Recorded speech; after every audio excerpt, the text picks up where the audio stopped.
Hi, good morning. This hearing session is now open. This forms part of our examination of a South Worcestershire Development Plan review. My name is Philip Lewis. This is my colleague Elaine Worthington. We are Chartered Town Planners and we are the inspectors appointed by the Secretary of State to conduct the examination and to report to the councils in due course. The format of these hearing sessions is that there will be structured and focused discussions led by ourselves. As always, at the start of these events, before we actually move on to the main substance, we'll spend a few minutes outlining some procedural things, and after we do that, we'll invite the councils to make an opening statement before we move on to matter one, if they so wish. So, start with preliminary matters. Just to introduce Ian Kemp, as a programme officer. He works for us, he's independent of the councils, and he's responsible for organising the hearing sessions, publication of documentation, etc. He's the first point of contact if any assistance is needed. And as you will all know, because you would have been communicating with Ian, he is the conduit to us. Right, in terms of general housekeeping, we will usually sit from 9:30 each day, with a session starting as per the programme. But please keep an eye on the programme because it might change, might evolve as the days go on. We were not finished beyond 5 o'clock each day, other than exceptionally, and only with a participants' agreement, because we don't know what other responsibilities people have outside of the day jobs. So try to be fair to everyone, we're only going to do that if that's the appropriate thing to do. Just to remind people that the event is being live streamed and recorded, so please be mindful of that. And before we move on to the next things I want to talk about, this would be a useful time to invite the councils to explain any housekeeping matters, fire procedures, etc. Thank you. This is a public meeting and members of the public and press are permitted to report on proceedings. Reporting includes filming, photography and making an audio recording and providing commentary on proceedings. Please note this meeting is recorded and live streamed. These recordings are being published on YouTube and on the channel at SWDPR. By choosing to attend this public meeting, you are deemed to have given your consent to being filmed or recorded and for any footage to be broadcast or published. If the alarm sounds, the premises must be evacuated immediately. The lift cannot be used and do not spend time collecting personal belongings. All emergency escape routes are clearly signed and please make your way down the main central staircase. If that becomes blocked, there is another escape route on the north side of the building if needed. Once you have left the building, the assembly point is in the High Street opposite the Guildhall. I would like to remind speakers to please use your microphones and to turn them on and off when speaking. Thank you. Thank you. Following the mention of microphones, just want to check that people sitting at the far end of the ballroom can actually hear what we're saying. No. Bad lot in today, haven't we? Yeah, thank you. If at any point these things aren't audible, could you please just let us know? Yeah. Could you genuinely not hear what we're saying? Okay.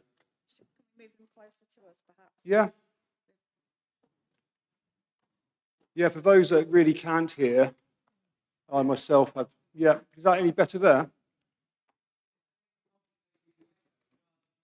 Yeah, it could be. It's the acoustics of the room, I think. But we're quite happy if people have particular hearing needs to move closer. But please let us know. This is the first time this system's been used by us today, so I'm sure we'll come back to this as the time goes on. Okay? Right, we will continue. The plan under examination. Now, there is a bit of an echo now, isn't there? Even I'm picking that up. So, I'm so sorry, sir, if I may, it does appear that there is an echo, and even I'm struggling now to hear what you're saying. I do wonder whether it makes any difference as to how close you are to the microphone. If I stand a bit further back, can those at the back now hear me better? Yes. So okay. I think maybe, sir, we just need to stand or sit back from Yeah. the microphone, and then hopefully we won't get this kind of double Yeah. echo. Okay, we'll Thank you. try that then.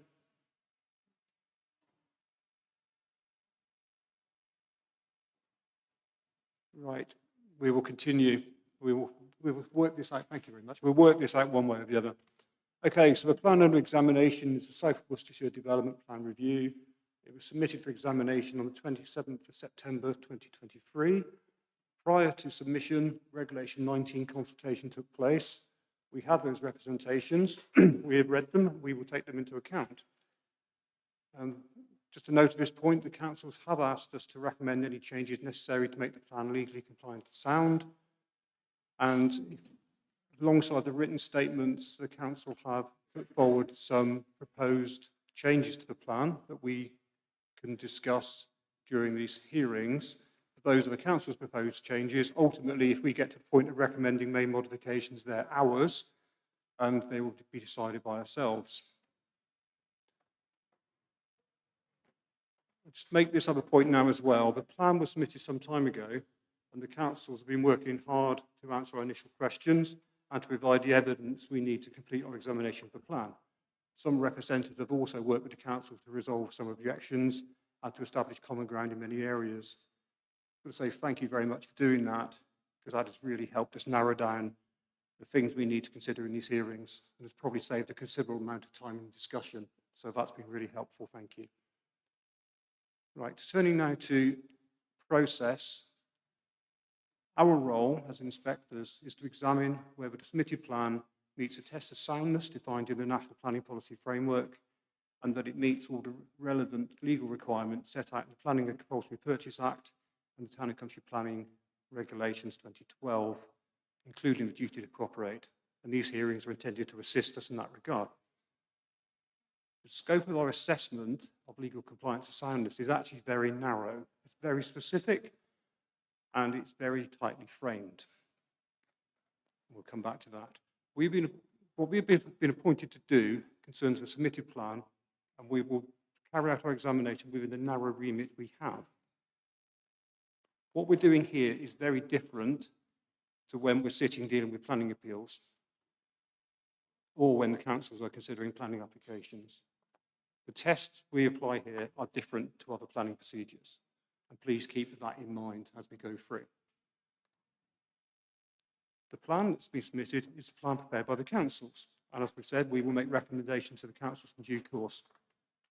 It is our role through this examination to help the councils to be able to adopt a legally compliant sound plan if that is possible, but it's not our role to make a sound plan more sound by improving it.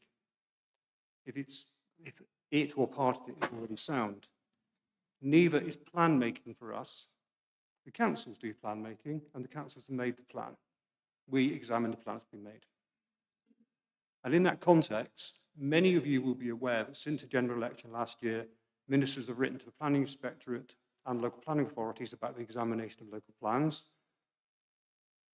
And consequently, if we wish to engage in further pragmatism in order to fix a plan, we will only do that where it would not give rise to undue delay. The pragmatism we've been engaged with so far was the norm when the plan was submitted, and we've usefully had that experience to get to this point, but we are under very, very clear guidance from the ministers on what they expect the planning system to do. That form of pragmatism, of course, is different to our exercise of pragmatism in decision making. So what we might decide in our report, we can use our pragmatism to reach a sound plan, but that is different than saying, oh, you can go away and have another year to do some more work. Those days are, we're told, are behind us. You'll also be aware that the government revised the National Planning Policy Framework in December last year. The transitional arrangements set out in that NPPF mean we shall examine the plan against a version of the NPPF published in September 2023.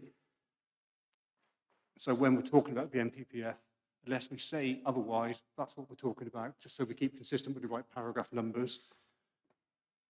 And we should also apply the planning practice guidance, which is relevant to the September 2023 NPPF, because common sense tells us that the later versions relate to the revised national policy and they'll be out of sync with that. There's no guidance from the MXCLG, as far as I'm aware, on what we should do, but that's what we did previously with transitional arrangements, and it seems to make sense. Why would we apply PPG that is guidance to national policy that we're not applying? But if anyone knows better, please tell us. Right, as I said just now, we've read and we'll take into account all written statements and the original representations made at Regulation 19, so there's no need to repeat those in these sessions. These sessions are about moving the discussion on from those documents and dealing with the questions we have left or the areas where we consider needs further clarification or explanation. So at times we might ask for a more general contribution, summary of people's positions, but what we're trying to do is move on from the stage we've gone through already and focus in on what we have left ready to talk about. Please stick to the matters in hand. Please do not comment on unrelated matters or where you haven't previously made representations. Please don't repeat something that's already been said. And we only need to hear a good point once. And state the obvious, we don't want to hear a bad one twice. So you would have seen, in order to test a plan for soundness and legal compliance, we have to ask questions. It's an inquisitorial process, and we have been doing this. The Council and other participants have responded to these, and you can see those in the form of written statements and the various documentation produced by the councils. This will continue. But please don't take anything that we ask in these sessions as demonstrating a particular predisposition. As always with these events, if you wish to speak, please indicate by putting your name board on its end, somewhere that it can be seen, not behind your laptop or whatever, and we will do our best to see. Sometimes we don't get to see because they do get hidden. If that's the case, gesture in a pleasant way, and I'm sure we'll pick it up. As has already been, I'll just stress again, please use microphones. We'll continue having fun with these, I think, for the next few weeks as we get our heads around them. But it's really important because it's linked to the live stream equipment and it enables people to hear.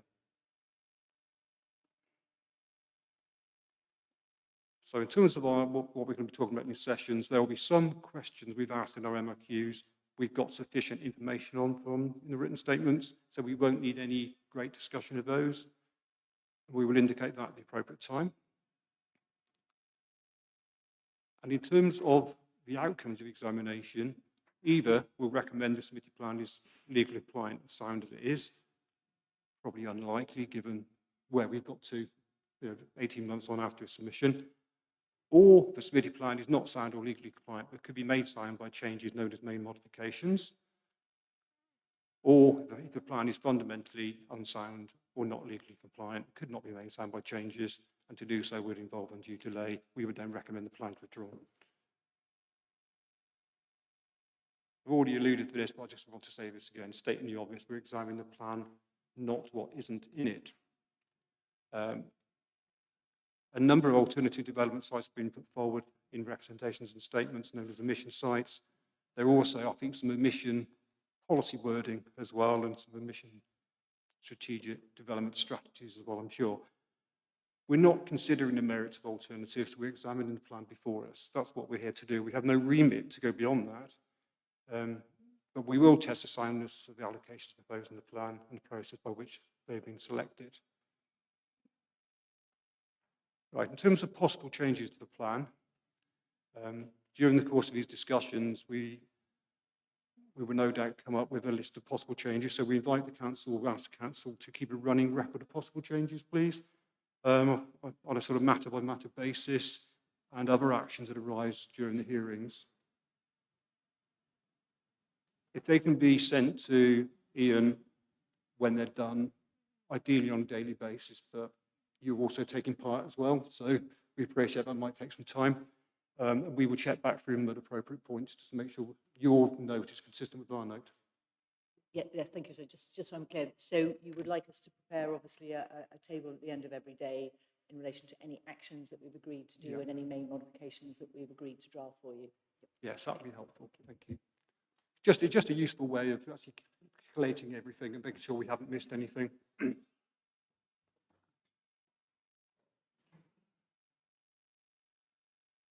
Right, so if we decide the plan can be made sound by recommending main modifications, those would be subject to consultation and sustainability appraisal and habitats regulation assessment undertaken of them as necessary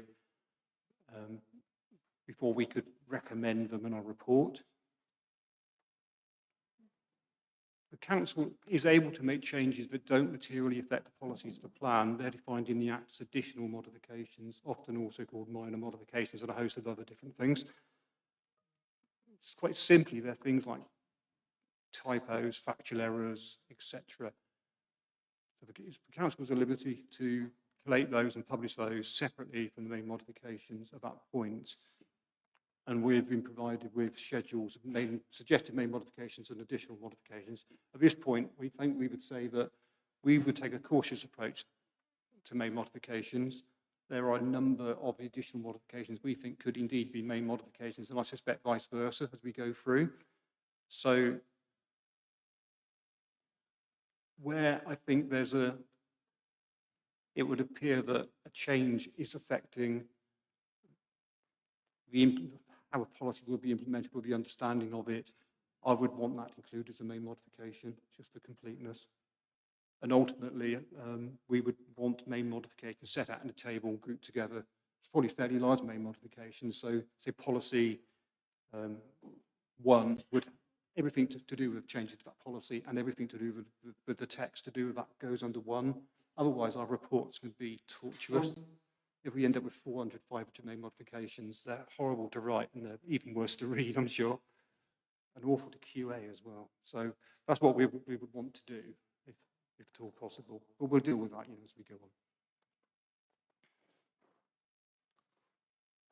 Right, quick note about the policies map. The policies map is not defined in legislation as a development plan document, and so we have no powers to recommend changes to it.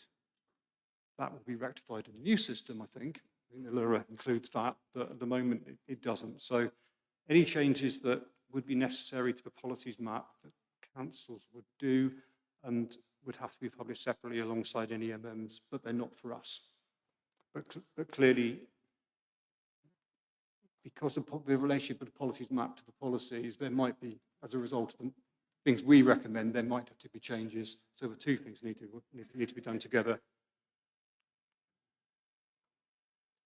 And the examination remains open as our report is submitted to the councils in its final version. As with this process, we're not inviting any further representations or evidence after the hearing sessions unless we specifically do so. The next formal stage would be at the main modification stage. And what we're trying to do at the end of the hearing sessions, because we know where we got to at that point, will be to indicate likely timescales for the next phases of the examination. Because at the moment, we don't know. Right, moving on to documents. So people around the table in the room would be aware that we have issued our main issues and questions and examination guidance notes, which we will assume everyone has read, and we'll work on that basis. We have the written statements from the councils and other participants. We have the representations that were made in Regulation 19. And just reinforce the point that it's useful if you're not already familiar. The procedure guide for local plan examination sets out lots about how inspectors deal with the process, and that reiterates that we will not accept any further evidence unless we request it. And the reason why is fairness. And we have been quite robust in saying no, not now. That's not the time to do it, because it's fairness to all participants. And I think that's one of the key things we've been trying to do. So please don't submit any further documents unless we ask for them. All right, you're all aware that as far as possible, we use electronic versions of documents only. The days of taking 20 boxes to a local plan examination are thankfully behind us. They can be viewed online. If anyone has any particular issues, again, ask Ian. He can help you with that. Quick point about stuff that's happening away from here. The council will continue, obviously, to determine planning applications and PINs will continue to determine appeals within the council's areas whilst the examination is in progress. Those processes clearly not for us, though it would be really helpful if the councils could make us aware of any such decisions that might be significant for the examination, and where relevant, we can include them in the library. But what we're not going to do is engage in any discussions about specific applications and appeals in a way that may fetter the decision makers, because clearly that's for them to deal with, not us. Clearly these things will have some relevance to us, their determination not. We'll be very strict about that. Right, you'll be pleased now I'm coming to the end of my opening. Right, a few things about hearings. Local plan hearings are relatively infrequent events compared to planning events, inquiries, etc. And many people might be unfamiliar with them. They tend to come every few years, not every few months. Just a few points about them. I want to stress this. First point, these hearings form only part of our examination of the plan.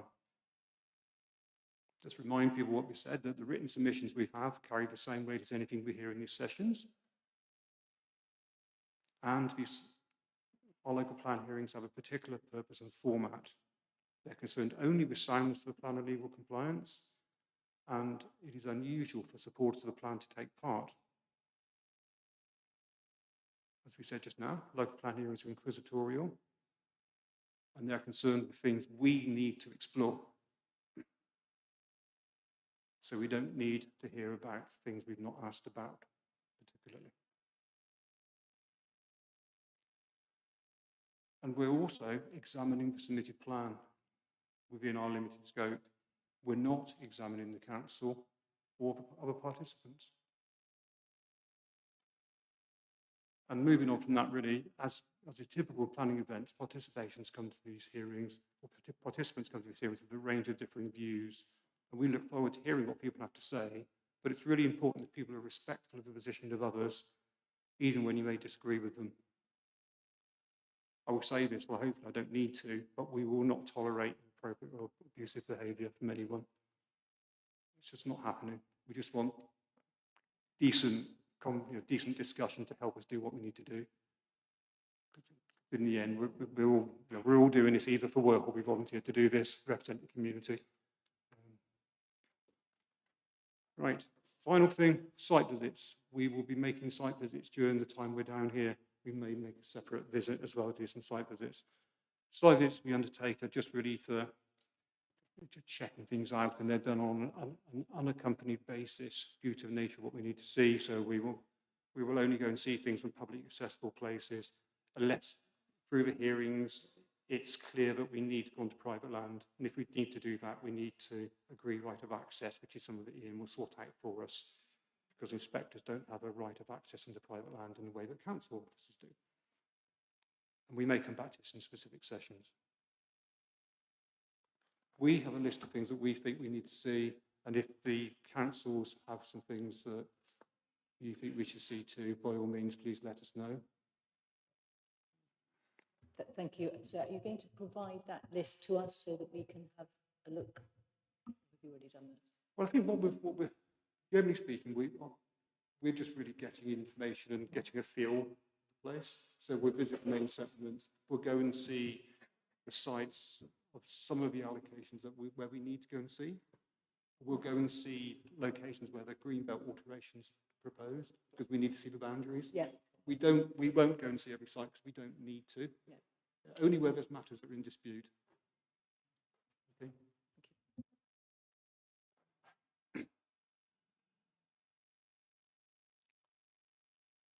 Right. Okay. I think that's everything for us on procedural matters. I can now turn to the councils. If you could please introduce your team, and if you wish to make an opening statement, now will be the time to do it. Thank you very much, sir. Can everybody at the back hear me? Yes. I do see there's a gentleman hidden behind the screen. Is there anything he can do maybe to reduce the resonance, please?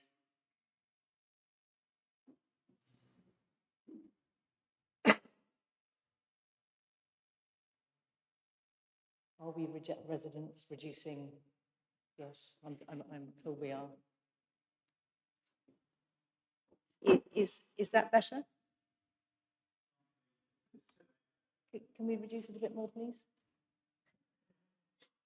Is that better? It's definitely getting better. It sounds as though it's getting better. Maybe take it down a few more notches if you can, please. It is important that everybody is heard.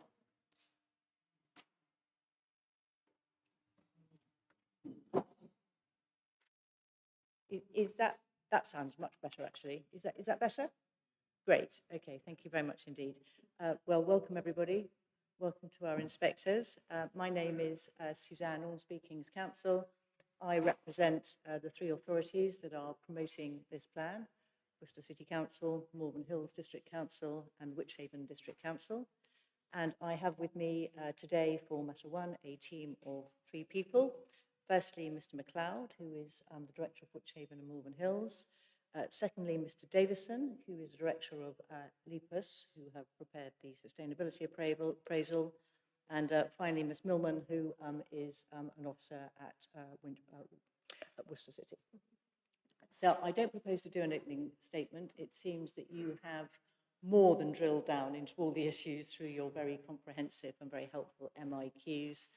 I think that's probably what the examination needs to focus on now, sir. So I don't propose to take up your time by making an opening statement. But thank you very much for the offer. Okay, thank you. So we'll now turn to this side of the table, and if participants for Matter 1 could please very briefly introduce yourselves, and we'll move on into Matter 1. Okay, Graham Bucock. I represent the Crossplan Parish Working Group, who have been working on this plan. It comprises 4 parishes surrounding the Throckmorton strategic site. Is that an introduction for now? Yeah, that's fine. Thank you. Thank you. Good morning, Rachel Damon from the Home Builders Federation. Our members range from the big PLCs to small and regional house builders. We include some self-build companies and smaller developers, and our members build about 80% of all the houses in England. Morning, sir. John Kirby from Lichfields, representing Wayne Estates in respect of their land interests at Worcestershire Parkway. Good morning, sir. Madam, my name is Thea Osmond-Smith. I'm a barrister instructed by Mr. Kirby on behalf of Wayne Estates. Good morning, madam. Good morning, sir. My name is Richard Kindling, King's Counsel. I'm instructed by Mr. Ricketts, who is to my right. We're here with an interest in Worcestershire Parkway. I represent both Homes England and Summits. Good morning, sir. Paul Hill from RPS, representing Taylor Wimpey in relation to their land interests at Droitwich. Good morning, sir. Jacob Bowenhill, also from RPS, representing Barrett David Wilson South West and Matt Mick Group in relation to their interests at Mitton. Thank you.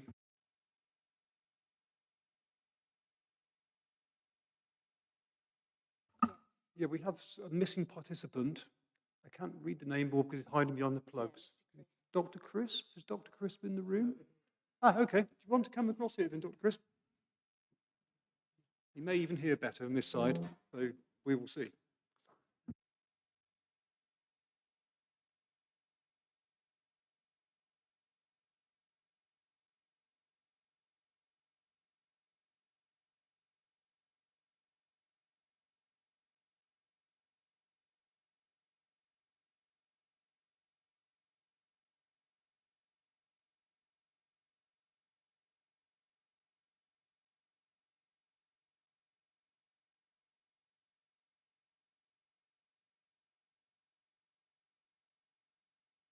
Good morning. Okay, good morning, everybody. So let's move on to Matter 1, procedural and legal requirements. Start with the duty to cooperate. So, duty to cooperate is a legal requirement under Section 33A of the 2004 Act, and it's concerned with strategic matters with cross-boundary impacts considered for the preparation of the plan. The clue there is preparation of the plan. So the duty to cooperate starts at the beginning of the plan preparation, and as far as we're concerned, the period in which it applies stops at submission. So whatever happened since is outside of our remit. So in terms of duty to cooperate, none of the duty to cooperate bodies made representations expressing concerns about the duty to cooperate. And it is clear to us from the wide-ranging cooperation, or the evidence of wide-ranging cooperation between the councils and the duty to cooperate bodies up until the point of submission, that the councils have been doing a lot of work and did a lot of work along those lines. And so, as things are stand today, we have no particular concerns about the duty, but following on from some of the comments made by some representatives, there's a couple of issues, or an issue within one topic really, we want to briefly explore, just to get our minds absolutely clear on this, which is about unmet housing need. I think we understand where the issue of unmet housing need in relation to Tewkesbury Borough Council comes from, and clearly there's been a lot of cooperation, which may predate the preparation of this plan with Tewkesbury about that.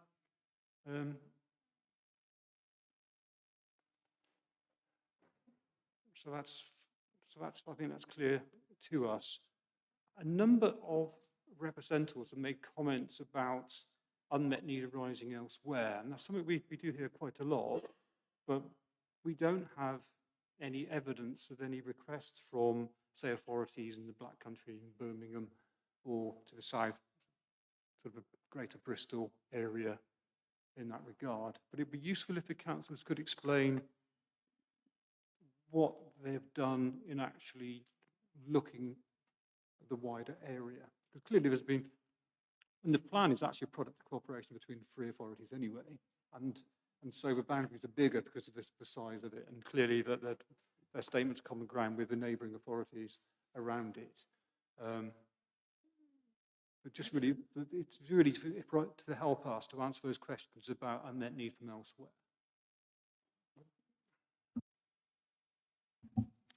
So in relation to Birmingham and the Black Country, so obviously you'll maybe aware that they're at the early stages of their plan preparation. So there's no demonstrable unmet need for the South Worcestershire councils to address. A number of points to be made about Birmingham and the Black Country specifically. They form a housing market area with 14 other authorities. The South Worcestershire councils sit outside of that housing market area. Obviously, the North Worcestershire authorities do have a more direct relationship with Birmingham and the Black Country. But Birmingham, for example, has gone back to its Reg 18 stage. It's currently starting the process of reviewing its plan. Similarly, the Black Country, it was still at the fairly early stages of their plan-making process. So there's been no request of us from the Black Country or Birmingham to meet any of their unmet housing needs. And in fact, obviously, the first port of call for Birmingham and the Black Country would be their own housing market area.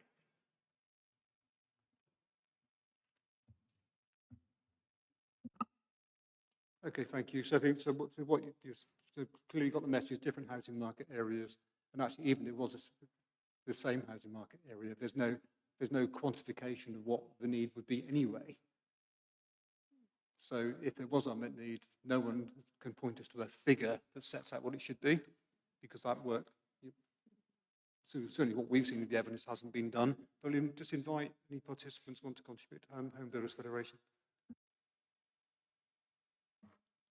I'm just aware that East Midlands local authorities were contacted by Birmingham and the Black Country a long time ago. That's terrible. Sorry. To ask if they could accommodate unmet need. And it really is just making sure there's a record of that correspondence. If it was, I presume they went beyond the Birmingham areas because they wrote to the East Midlands Council. So I'm surprised that there isn't any record of that correspondence, even if the conclusion is nothing can happen. Just for it to be complete, it needs to say if there was that letter. But I don't know if you received it, but I know that East Midlands Council did receive a request.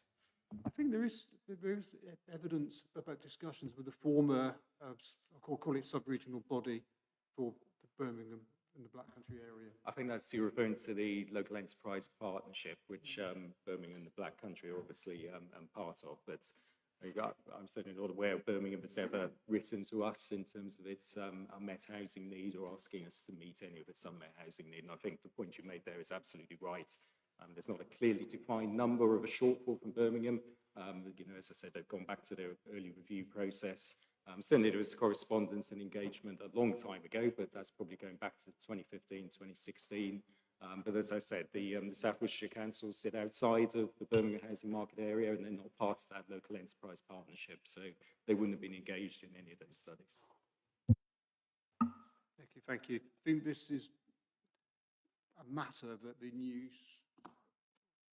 sort of spatial development strategies that are going to be coming our way soon will deal with. But I think that's covered our points really well. Thank you. Okay, let's move on to the sustainability appraisal. Right. Keeping in the spirit of reinforcing our limited role in these sort of things, under section 25 of the 2004 Act, the role of the inspector includes determining whether a local plan satisfies the requirement of section 19 and any regulations under section 17 and 36, and is sound, quite limited really. So therefore, in strict legal terms, we only need to be satisfied that the councils have carried out a sustainability appraisal of a plan, prepared a report of the findings of the appraisal, and published a report along with the plan and other submission documents under Regulation 19. Those are the legal requirements we need to concern ourselves with, and those have been done. So we're talking about legal compliance here, we're not talking about soundness, that follows later on. So it's not our legal duty to go beyond that, but of course we will look to identify any issues in regards to compliance with the SEA regulations. That is a matter for the councils, not for us, but may be addressed by the councils during the course of examination. But we have to say, broadly, we have no significant concerns about what has been done. But we'll come back to the findings of the sustainability appraisal at different times during the hearing sessions, I have no doubt, in respect of how it relates to soundness. So we have no further particular questions on that in particular, do we? But it will provide this opportunity now for people to comment on the legal compliance aspects, or if you're not coming to another session, on the wider aspects of sustainability appraisal as you hear. RPS. Thank you, sir. As we set out in our Regulation 19 hearing statements, wait, hopefully the feedback will stop. We're concerned with the consistency of this.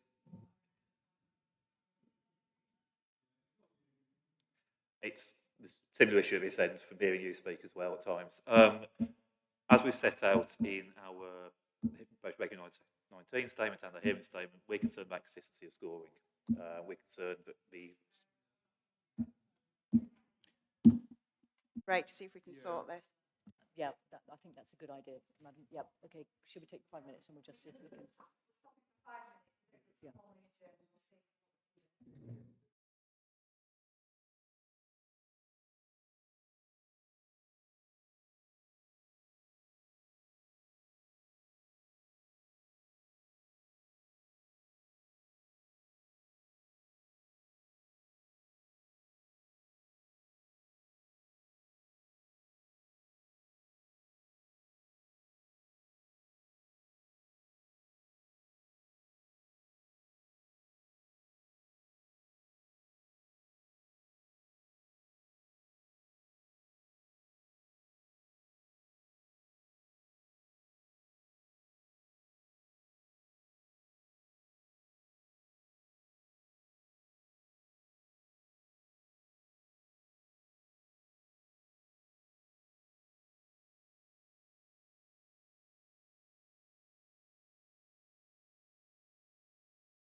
I'm not intending to be on spatial strategy as we support it as our site is proposed for allocation. But we have a concern about how the council have chosen to, well, council's consultants have chosen to score our site vis-a-vis Throckmorton in relation to the objective health and wellbeing.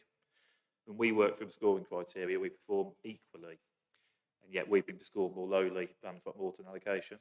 And while I think it's resolvable, I think the SA as it stands isn't, consistent in its scoring process. It's a relatively simple point and one can be resolved.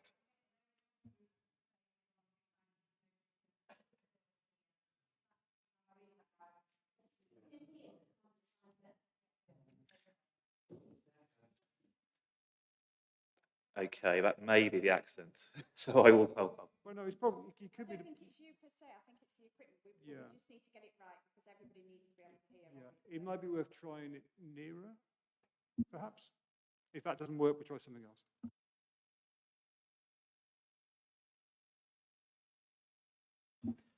Okay. Can people understand me now? So the point I'm making is a relatively simple point, which is that we don't consider that we've been scored fairly in comparison to the Throckmorton proposed allocation, and that's specifically in relation to health and wellbeing objective 8. Because when we work through the scoring criteria, as set out in our hearing statement, we perform equally, better on some and slightly less than others, but in terms of the actual criteria themselves, we score the same, and yet Throckmorton has been scored more highly against that objective. It's a relatively simple point, but it is one that we think can be resolved, but is relevant to the soundness of the SA as currently drafted.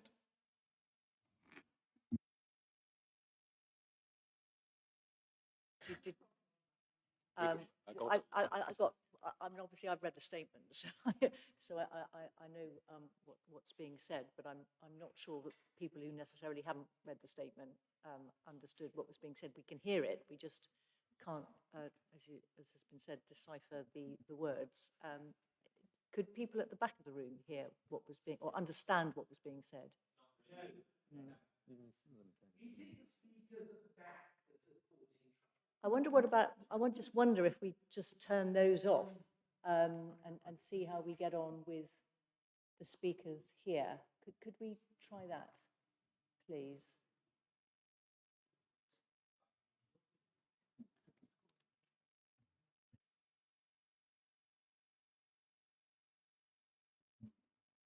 Is that better? Can you hear now? No. No, so now they can't hear at all.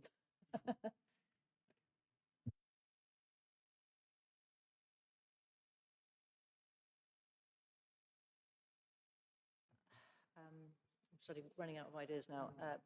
I'm just wondering whether maybe it might be sensible if, I know it's a bit unusual, but whether people should just come and sit round the table and bring them closer, so that it, because can people in this part of the room hear what I'm saying? Yeah. Oh, a bit, yeah. But is that, are you listening though? Yeah, okay. I just wonder whether maybe bring people forward for the time. Yeah. Would that? Certainly those that can. Right. Okay. I mean, I am quite unusually, because the inclination is to try and pull the microphone as close to you as possible. That's normally how these things work. But I'm actually sitting back quite a long way from the microphone.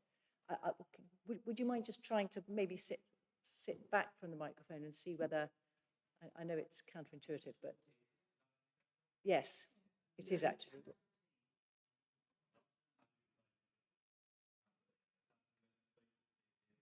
Yes, I mean, I can. Can the people at the back of the room? Are the speakers switched on, back on at the back of the room, please? Okay. Sorry, but do you mind just trying that again? I mean, I can hear you perfectly now. Okay. Can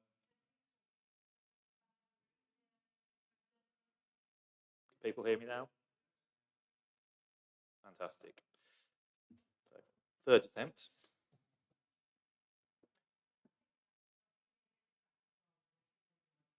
Of course. Okay.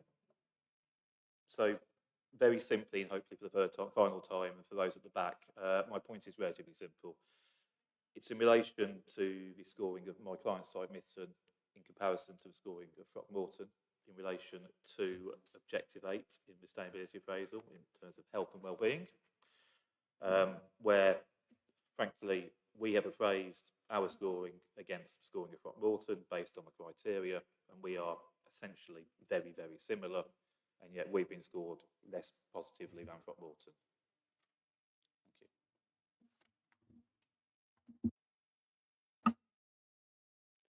Thank you.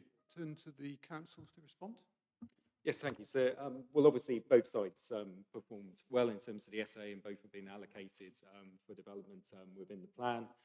Dealing with the scoring on this particular issue, I mean, we see it as just a matter of fact, really. So we've assessed proximity to, for example, A&E facilities, and Throckmorton is obviously closer to Worcester in terms of its A&E provision, and similarly leisure facilities. At Pershore, there's an existing leisure centre, which Throckmorton is slightly closer to than Mitton. But I would just make the point, you know, that both are strong performing sites and both have been allocated within the plan. Okay, thank you. So is there an element of professional judgment going into this then in terms of how the councils have scored the sites? An element of professional judgment, but obviously sort of factual basis as well in terms of just similarly proximity to a major hospital and proximity to leisure facilities, which are existing facilities. In the case of Pershore, where you have a leisure facility there, which is close to Throckmorton. Similarly, the major A&E facilities, the Worcester. So an element of factual judgment within that as well. Okay, thank you. Do you want to come back on that? Nothing more to add, sir, on that. Thank you, thank you. I think we'll take those points away. Second RPS. Oh, a second RPS. Thank you, sir. If everyone can hear me. I've got a specific point, discrete point, in relation to reasonable alternatives. And we've addressed that in our hearing statement.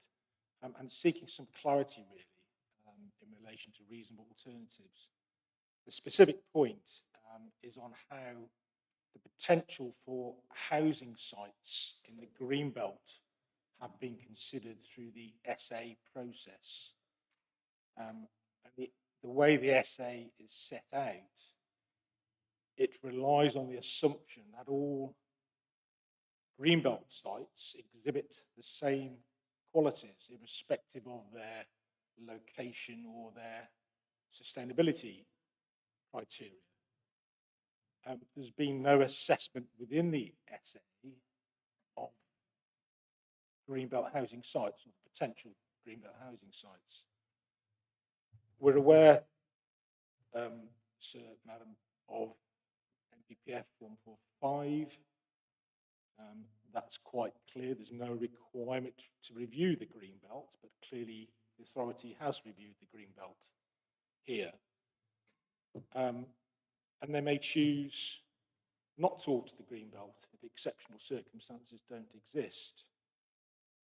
But the process the council has been through in relation to the SA, they started with the 2018 SA, the issues and options stage, that's CD 28. And within there, they looked sort of holistically at the Greenbelt under option F. And option F demonstrated the potential suitability of Greenbelt locations for housing. But there was no assessment of individual sites at that stage. That assessment of individual sites happened at the preferred options stage, the CD29 SA, and that considered 502 sites, none of which were Greenbelt sites. So the SA has not enabled any assessment to take place of such sites, and therefore no assessment of whether exceptional circumstances may exist.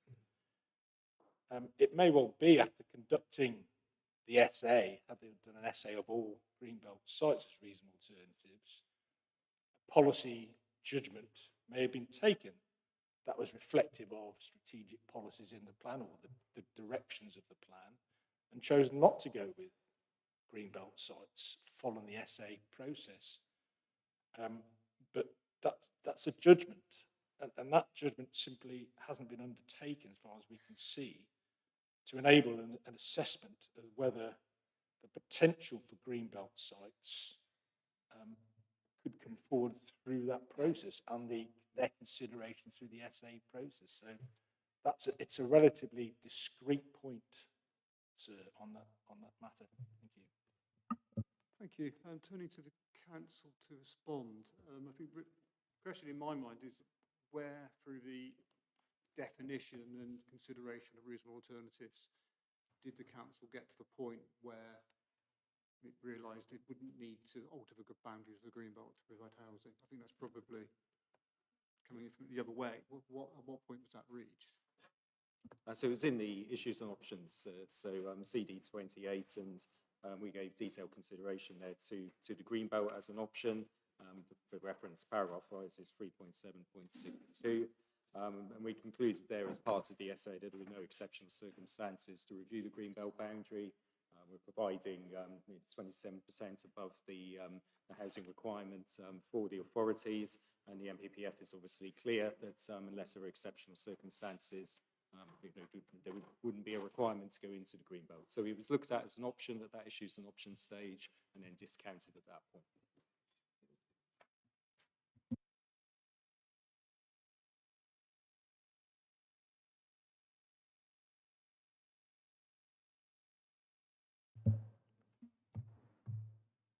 Give you a chance, very quick, come back, and we'll move on.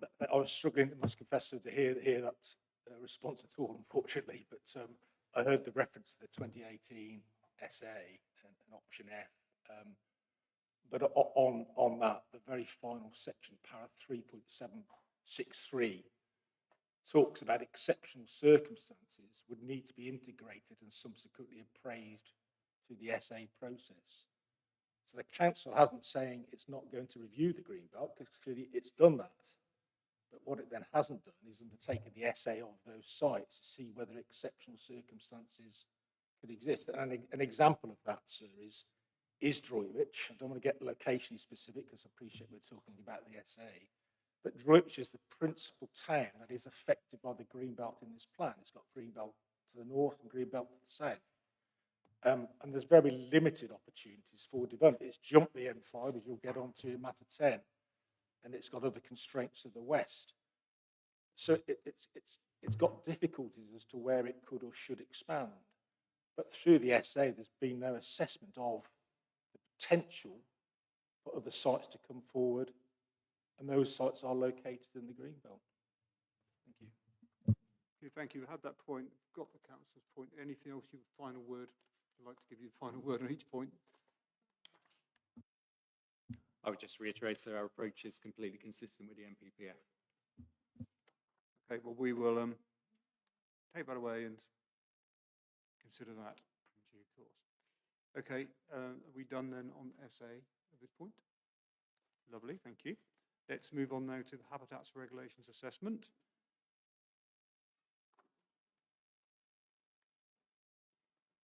I think the point we have regarding the Habitats Regulation Assessment is what has been a developing situation, I have to say, particularly since the plan was submitted in relation to functionally linked land in respect of the Mitten site. Situation is still evolving, I think, in terms of the HRA. There has been an addendum to the HRA. It may be that further changes might have to be made, given it's still evolving. Is there anything you could update us on at the moment as to where things stand on that? There's an ongoing dialogue with Natural England around the Curlew point at Mitten. We have put forward a suggested modification to that policy, requiring further survey work to be undertaken to assess the impacts on curlews and the relationship with the functionally linked land. That needs to happen during the particular breeding season. And that's a suggestion which we would put forward to you, that is included within the Mitten policy as a requirement of any planning application that would subsequently come forward. So there's further work to be done there in assessing that. I appreciate there's pretty different views, particularly from RPS in terms of who are promoting the Mitten site. But the dialogue we've had with Natural England, we feel there's still a need to do some more surveys just to assess that impact in greater detail during the appropriate season. Okay, well, we'll come back to Mitten and discussing that in some detail next week. But in terms of the HRA, what is the latest or current position with Natural England? Can you remind me of that, please? Especially in terms of common ground, what's still outstanding on that? So we are preparing a separate statement and an update on the statement of common ground relating to the curlew specifically. That is in the process of being finalised. Don't believe we've submitted it yet, but we will be submitting that over the next few days. So there's ongoing discussions in relation to that. We'll aim to get that into you this week, obviously in advance of the Mitten session next week. Okay, I think that would be really useful because what we want to focus on at the Mitten session is areas remaining in dispute. It would be really helpful to get that point, and hopefully, no doubt you are talking to RPS as well, and just really trying to narrow that down, and so we can really focus our discussion on what we need to talk about. Just on that, we are going to be doing our preparation for that after these sessions, before those start, and we will probably set out an agenda for each of those sessions about the strategic sites, which will be topic-based, but it will follow on from the questions we've asked already, so there won't be any new difficult questions for anyone, but it's really just to focus upon the areas we want to talk about, and we'll try to get some agendas out, or just be headings really, how we want to go about it, just in advance. So we really want to move on from where we've got to with the written statements and all the work that's been done in respect of the sites, and just really focus on the last stuff we really need to talk about. But we'll come back to that, and hopefully we'll let you have them before the sessions start, probably Monday, I would have thought, or travel day. Okay, thank you. So, local development scheme. That's all right. So question 4 is about the local development scheme. There's an updated LDS has been approved by the final authority, I understand, and is now, that was on the 26th of February, and that's now on the website. So the question relates really to the Gypsy and Traveller approach and the potential DPD and what's happening or not happening with that. So for now, I can see that that isn't on the LDS. Do you want to just, obviously, we'll be coming back to that in matter 7, but do you want to just explain that for now? Yes, so in relation to Gypsies and Travellers, we were obviously considering doing the DPD on that, and the correspondence which we had with you obviously suggested pausing that until we dealt with the issue through this examination. We've obviously reported that now to all of the councils, and that's included in the updated LDS now, which has been agreed. So we'd be happy to revisit that at any point, obviously, following the outcome of this examination.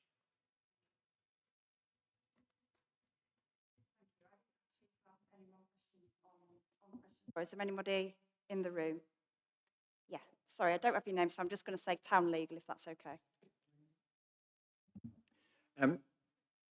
Not focused on the particular question, but just to flag in the context of matter 9 and the supplementary planning document on which people have made various representations in that regard, that I imagine that whatever angle people come to that question on, there's agreement that it would be helpful to update the LDS to provide a clear timetable for its production, because there are many people who are interested in that topic. So just to flag that really as a topic which might emerge as a crossover point between LDS and some of the strategic sites. Thank you.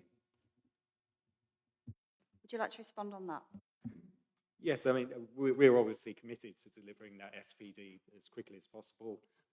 It isn't included in the current version of the LDS, and there's obviously no requirement for us to do that, but we'd have no problems with us putting it into a future LDS to demonstrate the council's commitment to getting it adopted as quickly as possible, which would obviously be our intention. Thank you, that's helpful.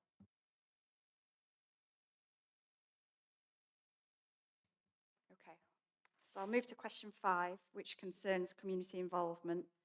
The question reads, has the council complied with the regulations of section 19.3 of the 2004 Act with regard to conducting consultation in accordance with the statement of community involvement? So I've seen the council statement which explains the SCI and the overall approach to consultation. I haven't got any further comments on that question. It's nothing unresolved from what I've read. But I think there's people in the room perhaps who had some issues with question 5, if anybody would like to contribute.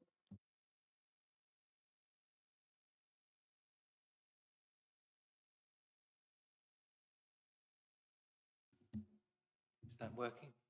Thank you. Yes, I've raised the issue of the consultation, which documentation, because what was published online did not correspond with what was published in hard copy. When I raised this initially, the response was that there was no discrepancy. When I pursued it further, it was accepted there was a discrepancy. And the remedy was to withdraw the hard copies and amend them. But the consultation was extended by only 10 days in the run-up to Christmas.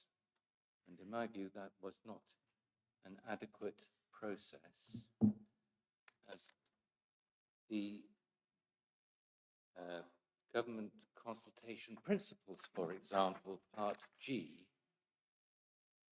say that consultation should take account of the groups being consulted, consult stakeholders in a way that suits them. Charities may need more time to respond than businesses, for example. When the consultation spans all or part of a holiday period, consider how this may affect the consultation and take appropriate mitigation action. Now, the extra 10 days were in the run-up to Christmas. I think that's all I have to add for my written submission.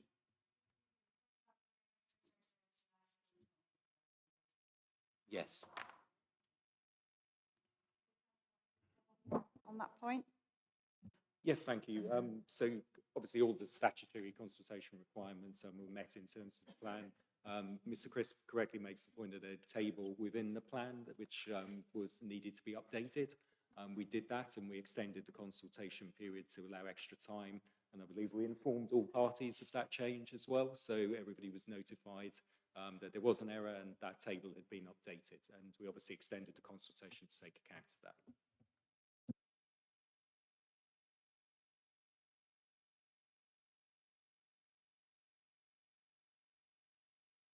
Okay, thank you.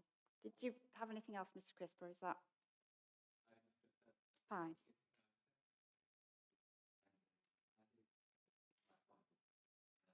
Yeah, okay, I've got that point. Thank you. Anyone else with anything on question 5? Yes. Yeah, for the cross-parish working group, my comments can only really relate to SWDP 52 for Throckmorton, where the parish councils and the communities surrounding the airfield feel they've been particularly poorly served by the execution of these processes.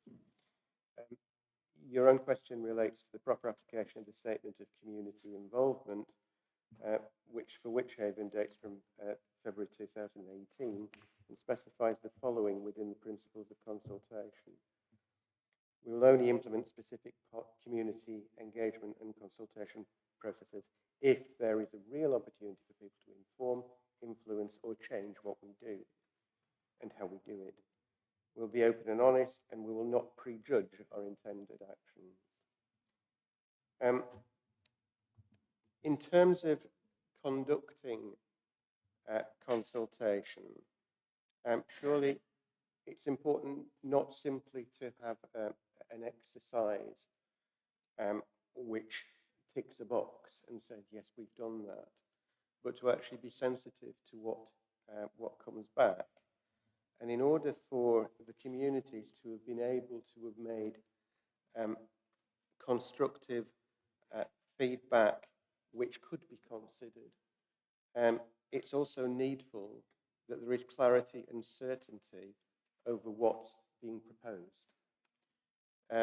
In the case of Throckmorton, at the first consultation in 2019, when other strategic sites had detailed plans, layouts.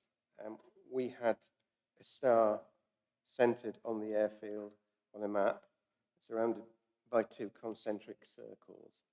No boundaries, no layout, no plans. My comment beyond that is, how is it realistically possible for the communities to make valid and constructive feedback to such a vague item? Further, when eventually, some months, if not years later, the concept plan was revealed, it looked so much better. There was actually some surrounding detail. Boundaries were shown, although we were told repeatedly that this was a concept plan and that nothing up to and including the boundaries were fixed and firm. And that position has remained right up until, the best of my knowledge, the 11th of February. There has never been a firm plan. There has always been this caveat as to it being a concept plan. Again, little for us to provide real and detailed quality feedback to the process. At Regulation 19, in terms of the experience, again, at Throckmorton, this followed a long period of enforced confidentiality throughout a liaison process, where the councils were repeatedly told that any disclosure of the information through that liaison process would result in disqualification from further involvement. This made it impossible for us to actually, within that regulation and warning, communicate much of the content of that liaison process to the parishes. And indeed, at Regulation 19, it was only after the 3 councils had decided that they would support the SWDPR that the confidentiality was removed as the plan was released. Far from being engaged and heard in this process, the communities surrounding Throckmorton have neither been listened to or even been given clear, committed plans for what ultimately the Throckmorton strategic site will become. Throckmorton, we recognise, was late to the party. In terms of the detail, it was a late edition, and that's been conceded by the SWDPR throughout. However, it's evident that that lateness has never been caught up, and it's constantly lacked the detail of other sites. Much of that will be discussed, I'm sure, under subsequently Matter 9. But my point here is that it's provided an inadequate application of the consultation process, which has marred the experience of the community. Thank you. Yeah, could you respond particularly on the sort of timing and level of detail of the concept plan and the confidentiality issues mentioned? Of course. So in terms of the Regulation 18 consultation on Throckmorton, the parish group is correct that there was a star defined there and the clear boundary wasn't defined at that stage. That, nevertheless, at Regulation 18 stage, there was a clear indication within the policy drafted at that time about the significant scale of development which we were proposing at Throckmorton. So the scale of growth which we were proposing was clearly articulated, but the development boundary wasn't defined at that stage. The boundary then was clearly defined at the Regulation 19 stage and at the point of submission. So whilst Worcestershire Parkway did have a more clearly defined boundary of Regulation 18, Throckmorton developed later on, and but by Reg 19 it had been clearly defined and was within obviously the submitted plan. In terms of the confidentiality, there's been significant engagement around the Throckmorton proposal. A working group was set up to look at detailed matters, including the parish councils. Now, obviously, some of the information being shared with that working group needed to be kept confidential. So, and that's the basis of which that working group was established. But I think the fact that there was a working group which included parish council shows the engagement which was happening in Throgmorton. But we are satisfied ourselves that we followed all of the due process in terms of how the boundary specific point has been defined.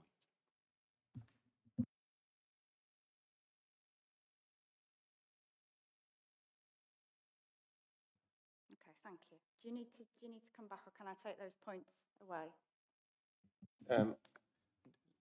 Simply to say that the warnings and the caveats put around the plan were clearly made to us at the time, and have never actually given certainty to the extent and the boundaries and the locations. I do recognise that the consultation process has been executed. My concern is that it doesn't stand the test of soundness, the principles that are stated. Thank you very much. Thank you. Do you need to, are we,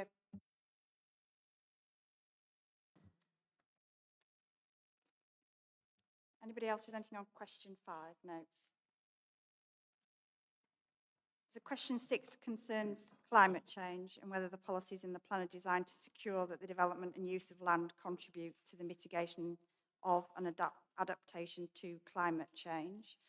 So the authority's statement does answer this question. I don't really have any extra queries on this. Obviously, we've got policy SWDPR01, which concerns the climate change, and we'll be coming back onto that into matter 15 in the final weeks of the hearing. So does anyone else have anything, with that in mind, does anyone have anything else on question 6? No. Okay, I'll move that one along. Question 7 is about equalities. So the authorities have produced an equalities impact assessment as part of the essay. Again, I've looked at that and I don't have any particular further questions relating to our question 7 or areas that I need clarifying based on the statement. Anybody else with anything on question 7? No. Question 8 concerns the use of footnotes. So we're all aware that the submitted plan makes quite an extensive use of footnotes, and we've asked whether that is effective. So we've seen the authority's position on that, as set out in your statement. I think there is some area of disagreement in that we're fairly clear that footnotes should really only be used to provide references or to signpost other information rather to contain text that should perhaps be in a policy or the reason, justification or supporting text, whatever we're calling it. So I think probably if we just park that there, and then as we go through, we'll flag up where we think the footnote, yeah, okay. Yes, just quickly come in on that. The reason why we raised it, there was a successful challenge of an appeal decision by an inspector who gave weight of policy to text in the footnote. So that's where we're coming from. I could get the citation. I don't have it now with the legal-minded people in the room if you're interested, but that's where we're coming from. We know that the government does it in the framework, but that's a framework. That's not what we're examining here. So really just to make sure that the policy deals with the policy stuff. That's where we're coming from, really, just to not be bitten twice, really. Okay. So question 9 concerns superseded policies. So we've, again, note that the authorities in their statement have addressed this and agreed or suggested to us a main modification is drafted to include all of those to be identified in a new annex in the plan to show which of the 2016 policies are no longer to be applied. But I haven't seen that, but presumably that's been worked up in the background. Yeah, okay, fine. So question 10 is sort of linked about why does the plan identify deallocated sites, such as in table 17, where they're not part of the submitted plan. Again, the authority's statement is really helpful on this and indicated that those will be removed. So presumably then, will they be shown on the schedule of, yeah, fine. So it's, yeah, that's fine. So does anyone else have anything on 9 or 10? No. Okay, thank you. So I think that concludes matter 1. What we're going to do now is have a break to allow matter 2 to be assembled. I think if we take 20 minutes or so. So, yeah, 1:15. So if we can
Right, good morning everybody. It's now 11:15 and this hearing is resumed. We're moving on to Matter 2, Spatial Development Strategy, specifically talking about policy SWDR DPR 03. Before we move on to our questions, quickly go around the table. So we have quite a few more participants, so people can introduce yourselves. We'll start with the council. Now, it's a long way down to the other end of the table. We can sort of read the names, but it would be useful once you speak the first time just to say what your name is, please, so we know where we are. Okay, so Ms. Ormsby. Thank you very much, sir. Yes, still good morning. Good morning. My name is Miss Suzanne Ormsby, King's Counsel. I represent the three authorities. To my left, I have Mr. Raj, who, Mr. McLeod, who is the Director of Wychhaven and Malvern Hills. Then I have Emily Barker, who is from an officer from Worcestershire County Council, and then Miss Hannah Willman, who is from Worcester City. Hopefully I've got that right. Yes, thank you. Thank you. We'll carry on with you, sir.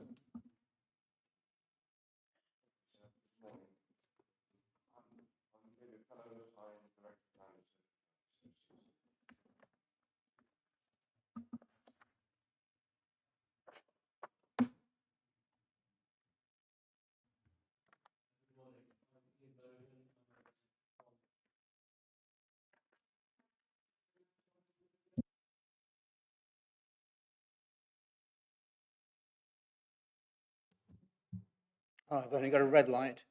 Can you hear me? Good morning. My name is Robert Gardner. I'm chairman of the Kemsey Parish Council. Under these circumstances, normally, sir, it would be incumbent on me on previous events to declare that I'm a retired planning inspector. I'm not known to you, I don't believe. You're not known to me. I retired some 10 years ago, so I don't think it's going to present any issue to anybody. Thank you. Good morning, sir, madam. My name is David Harrison. I have a tricky one here because I am listed here as David Harrison. When the original applications were put in, I was a district councillor at Malvern Hills, but undergoing surgery for cancer, which I'm glad to say I've got over. But I didn't know whether I would be a district councillor or even whether I'd be alive at the time when this was coming on. So my representation was put in under my private name and not as being a district councillor at Malvern Hills, to which I'm subsequently the planning portfolio holder within Malvern Hills. Okay, so are you speaking as a private individual? I am, sir. I am purely a private individual living in Kemsey. Thank you. Good morning. My name's Sam Silcox. I'm a director at Harris Lamb. We're acting on behalf of various clients, including Chase Commercial, Bloor, Vistry, Lovell Partnerships, and Barbary Halfkey, who all have land interests around the urban areas in one of the Category 1 villages. Good morning. My name is Reece Sadler. I'm a planning associate director at Marrons. I'm here representing Lone Star Land Limited. Morning, inspectors, morning, colleagues. David Pendle, partner at Marrons, representing Ainscote Strategic Land. Good morning. My name is Conor Flanagan, Director of Black Box Planning. We're appearing on behalf of MF Freeman Group and Mrs. Hawkins. Good morning. My name is Sarah Butterfield of Pegasus Planning. We're representing Catesby Estates in relation to their land interests at Hartlebury and Bretforton, and Stuart from Catesby sat next to me. Morning, inspectors. Tom Armfield from Turley, representing Bellway and their interests at Rushwick. Good morning, everybody. My name is Nathan McLaughlin of McLaughlin Planning, representing Terrace Strategic and Castlethorpe Homes. Good morning, sir, ma'am. Good morning, everybody. My name is Sian Griffiths of RCA Regeneration. I'm a director and I'm representing various clients. Thank you. Good morning, I'm Katie Parsons, also of RCA Regeneration and also representing various clients. I am also a parish councillor for Burlingham Parish Council in Wychhaven, but I'm not speaking on their behalf today. Thank you. Dr. Peter King, Chairman of Campaign for Protection of Rural England, Worcestershire branch. I'm also a parish councillor in Hagley, but I am not representing Hagley. Paul Hill from RPS representing Taylor Wimpey. Joseph Cramporn from Savills. Good morning again, Sir, Madam. Thea Osmond-Smith, barrister instructed by John Kirby to my right on behalf of Wayne Estates in respect of the Worcestershire Parkway Strategic Growth Area. Sir, Madam, I believe I've just been introduced. Thank you.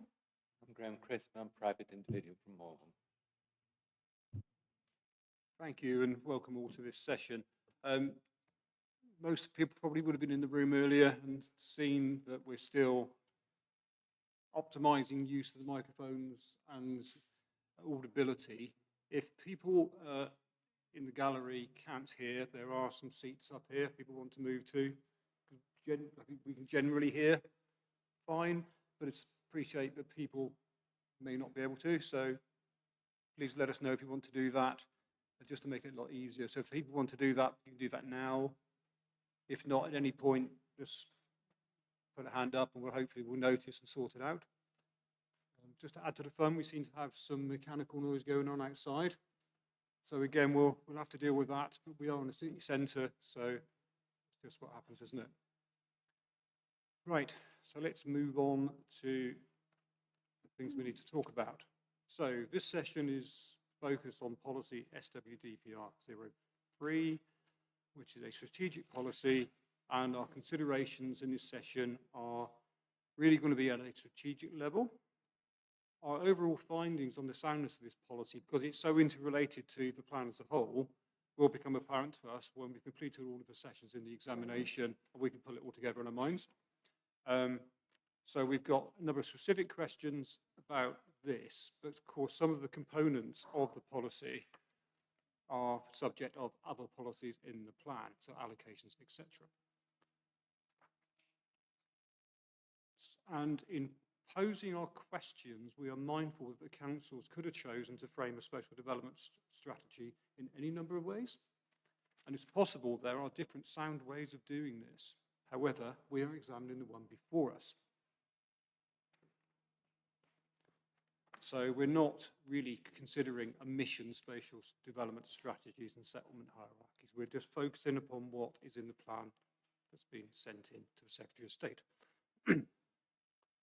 So we will start with looking at the settlement hierarchy and invite the councils to explain briefly what is the justification for the proposed settlement hierarchy and why different elements have been dealt with differently. So I think someone has noted in their written statement that Worcester City, Worcester West and Worcester South are dealt with differently, and maybe an explanation as to why that is would be helpful. Thank you.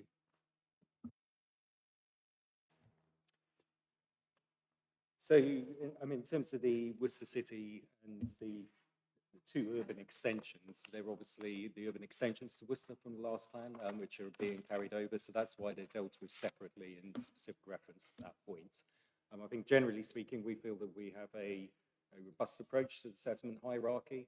I'm happy to go into details at this point, or otherwise wait for others to respond. But otherwise, we feel we've sought the appropriate balance between new strategic settlements, reconfirming urban extensions from the last plan, which still make an important contribution to our supply.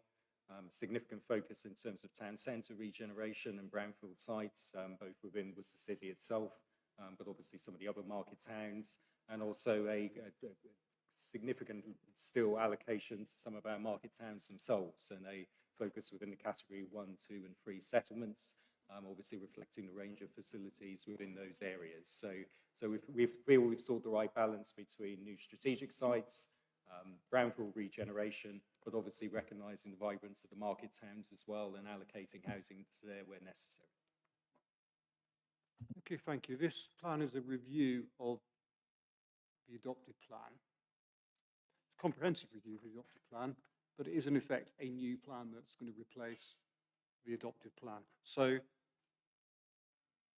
To what extent have the councils revisited the settlement hierarchy to make sure it's still sound today? Yes, so certainly in terms of we've obviously re-looked at the villages and the market settlements, and we've submitted exam 31, which is an update of those, looking at the whole range of facilities and services within those category of settlements. So we've updated that, ensuring that is up to date. The other areas obviously reflect the spatial approach and the allocations which we've made. But yeah, it's a new approach. We've kept that information up to date and use the most current information to put it in front of you. Thank you. And in terms of exam 31, which is the village services assessment, are we right in thinking that again, that is really a matter of fact and professional planning judgment? It's gone into the conclusions there. Correct. Yeah, we've obviously used as much largely factual information. Obviously, school availability, access to public transport. We worked with the county council in terms of looking at the current services, in terms of bus services. So everything is as up to date and as factual as we can do. Yeah, and again, in terms of the methodology for that is a way of doing it. There could have been other ways of doing it, but we're concerned with how the councils have gone about doing it. Yeah. Okay, thank you. Okay, so looking around the room, if anyone wants to, yep, over there. Thank you, RCA Regeneration, sir. We are concerned that whilst this is a review, the same methodology has been used, and yes, the sites and the settlements have been revisited, but the methodology hasn't been updated, and this is important for two reasons. One is what people look for close to where they live versus what they're happy to have further away from where they live is very different now than it was before COVID.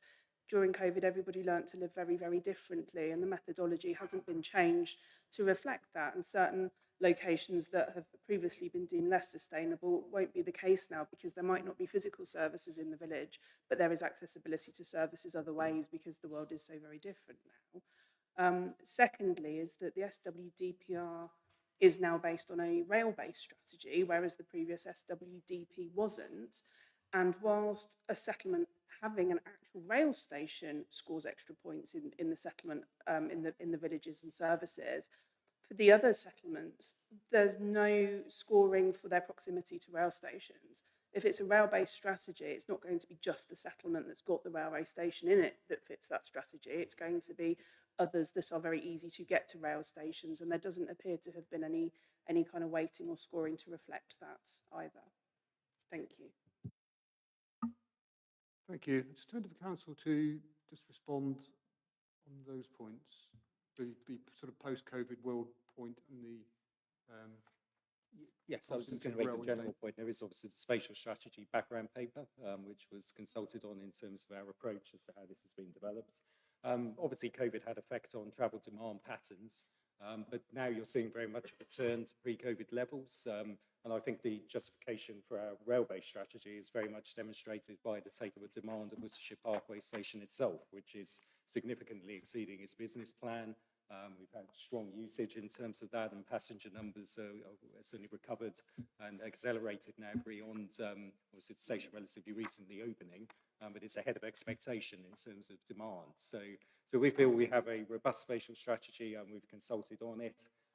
And certainly in terms of patterns since COVID, I think you're generally seeing a return now to matters pre-COVID, with people travelling to work, and we've obviously still some working from home, but we're still seeing now growth in rail passengers. So I think the proximity of the strategic settlements to rail stations will be a significant benefit and help us to achieve our climate change and sustainability goals. Vicky, do you want to come back on that? Thank you. That was, but it sort of illustrates the point. Parkway is much more popular than model. People are travelling quite some distances to go to Parkway, myself included. I live in a Category 4 settlement in Wychavon, and I drive to Parkway to use it, which exactly shows why not just the settlement that the railway station is becomes more sustainable by access to a railway station, and that hasn't been reflected for many of the Category 1, 2 or 3 settlements. There hasn't been a differentiation between those that have closer access to rail stations and those that don't. And we feel that if the rail-based strategy is the chosen strategy of the council, that it should have filtered through to all levels of the scoring, not just the same way that it was scored previously when it wasn't a rail-based strategy. Thank you. Thank you. Just to assure you, so we do take account in terms of the category of the settlements of public transport accessibility. So many of those settlements benefit from bus services. We've updated that to look at the most recent bus timetable, and that is how we've scored that basis. So the fact that there is bus service, many of those bus services would connect into railway stations such as Worcestershire Parkway, and that's obviously linked into the scoring we've given them based on the public transport they have available. Okay, so, but has access to railway stations been a specific consideration, or is it just the modal link via bus? More the general point around modal link by bus services. So that they obviously, in many cases, like Drake's Bourne, provide a direct access to Worcestershire Parkway. So we're looking at the frequency of those services. Thank you. One further, if I may, though, sir. It's whilst you are looking into it in. No, I'm sorry, I've lost my thought. I'll come back to it in a second. Sorry. Okay, if it pops back in, let us know. Okay, I think what we'll do, we'll carry on around the table this way on this point, and then we'll move on to the next point. So, sir. Thank you, sir. Nathan McLaughlin on behalf of Castlethorpe Homes. Just picking up on the settlement study and the point I've made in my submissions. This concerns the village of Harvington, which has been downgraded from a Category 1 to a Category 2 settlement.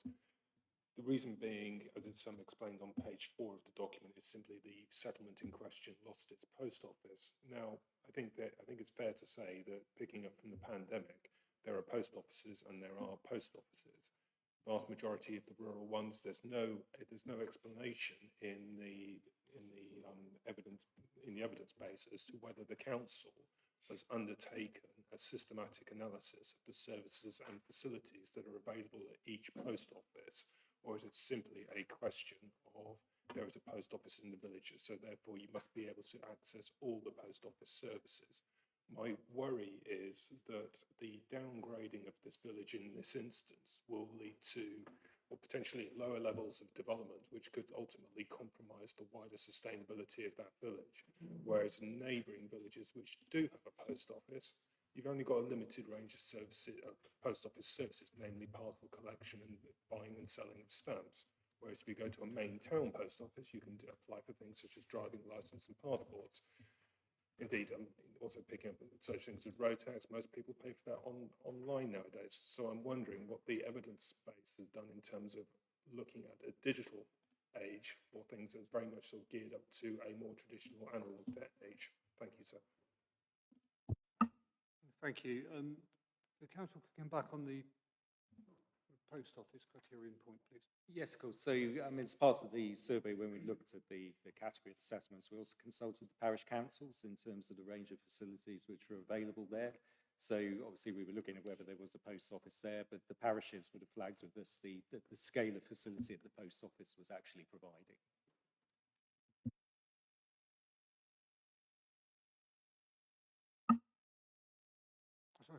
In some ways, I suppose the criteria it's a snapshot of that point in time, because post offices are private businesses. Absolutely, and you can only use. Come and go, literally. That's completely correct, and we've obviously updated it as far as we can for these hearings, and the most recent update provided, as I said at the start, the information we had available to us, but that can only ever be a snapshot at that particular moment. Okay, thank you. So moving around the table into the corner. Thank you, sir. Conor Flanagan from Black Box Planning. I'll refer to the exam doc ALL10 as updated by exam 134, and that's Village Facilities and Rural Transport Study. And we're concerned that the methodology of that is not adequate. And whilst the plan generally looks to be promoting strategic allocations in close proximity to transport infrastructure, accessibility, and to amenities in strategic service centres, the same geographic logic doesn't appear to be reflected in the Village Facilities and Rural Transport Study. best example of that is the proximity of Worcester is not really considered. So, and in the context of MPPF and September 23, obviously paragraph 104 and SWDP or 06 in terms of those policies promoting opportunities for walking, cycling and bus usage, the study doesn't consider that people are more likely to look at non-car travel for shorter trips because it becomes more convenient. So what actually makes the person decide to use non-car travel, and that doesn't seem to be factored in. So the proximity of Worcester for the villages, we don't think that's adequately reflected. And on that basis, you know, we question whether it's effective and justified. Thank you. Thank you. Turning to the council for response to his comments about villages that are in closer proximity to Worcester. So I would just go back to the position that we've said that we've obviously consulted closely with the county council on the range of public transport facilities available. So that can vary obviously considerably for villages even within close proximity to Worcester. So I'd take the example of Rushwick actually, which, you know, through the proposals we've got in this plan, there would be a more significant improvement in public transport, which is fairly limited at the moment. But, you know, we've used the most up-to-date information, as I've said, in terms of public transport accessibility, you know, frequency of buses, and that's reflected in the scoring of the categorisation there. So I think it's correct, the approach that, you know, we've relied on that data and frequency of public transport services. Thank you. Your board's up. Do you want to?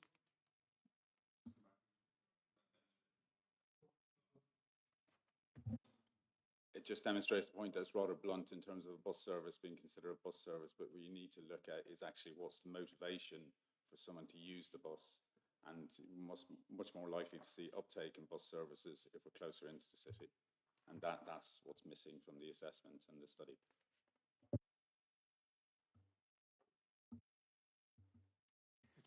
Yeah, and you know, I'd make the point that our whole strategy is based on sustainability and locating development in their most sustainable locations. So obviously the newer settlements, you know, would be proposing a whole range of bus services and higher frequency bus transport. You know, there's less focus on the category 1, 2 and 3 villages in terms of our supply, because by nature some of those villages aren't as well served by high frequency public transport. And I don't entirely agree with the points about, you know, sometimes it's the frequency, obviously, of bus services that we need within those category settlements. We've looked, as I've said, the information we've put on the table reflects the current provision within those areas. Okay, thank you. So moving around the table. Yeah, thank you, sir. Reece Sadler from Marins, representing Lone Star Land. I just wanted to reiterate our Regulation 19 and hearing statement comments around the public transport element of the village facilities study, and the weighting that's afforded to the public transport elements of that, and the implications that has in terms of the kind of skewed settlement hierarchy that results in, particularly in terms of sites that Lone Star have an interest in at Fladbury and at Lysinton. Fladbury is one of the highest scoring settlements in terms of its services and facilities, including having a... So just hold on a moment. There's, when people are moving around in the back, it sort of marks out. So if people could please stay in the room as far as you can, because it is interrupting our ability to hear the speaker. So sorry, carry on. Yeah, that's fine. Do you want me to start again, sir? That'd be helpful. Yeah. I was just reiterating comments that we made at Reg 19 and for the hearing statements around the skewed nature of the study around public transport provision, and in particular relating to the settlements of Fladbury and Lysinton, where there are more limited, but some public transport provisions, but much higher services in terms of some of those services and facilities, and they score quite highly, and in particular primary schools, which some of the higher category villages do not have. So it's just really raising those concerns around the study and how it takes into account public transport accessibility. Thank you. Mr. McLeod, did you want to come back on? I think the point was about, I mean, certainly in terms of school provision, again, there's been, you know, strong engagement with the county council. We're looking at provision both within primary and secondary schools, where there's capacity within those schools locally. And again, that has been reflected in the assessments of those, the categorisation of the villages.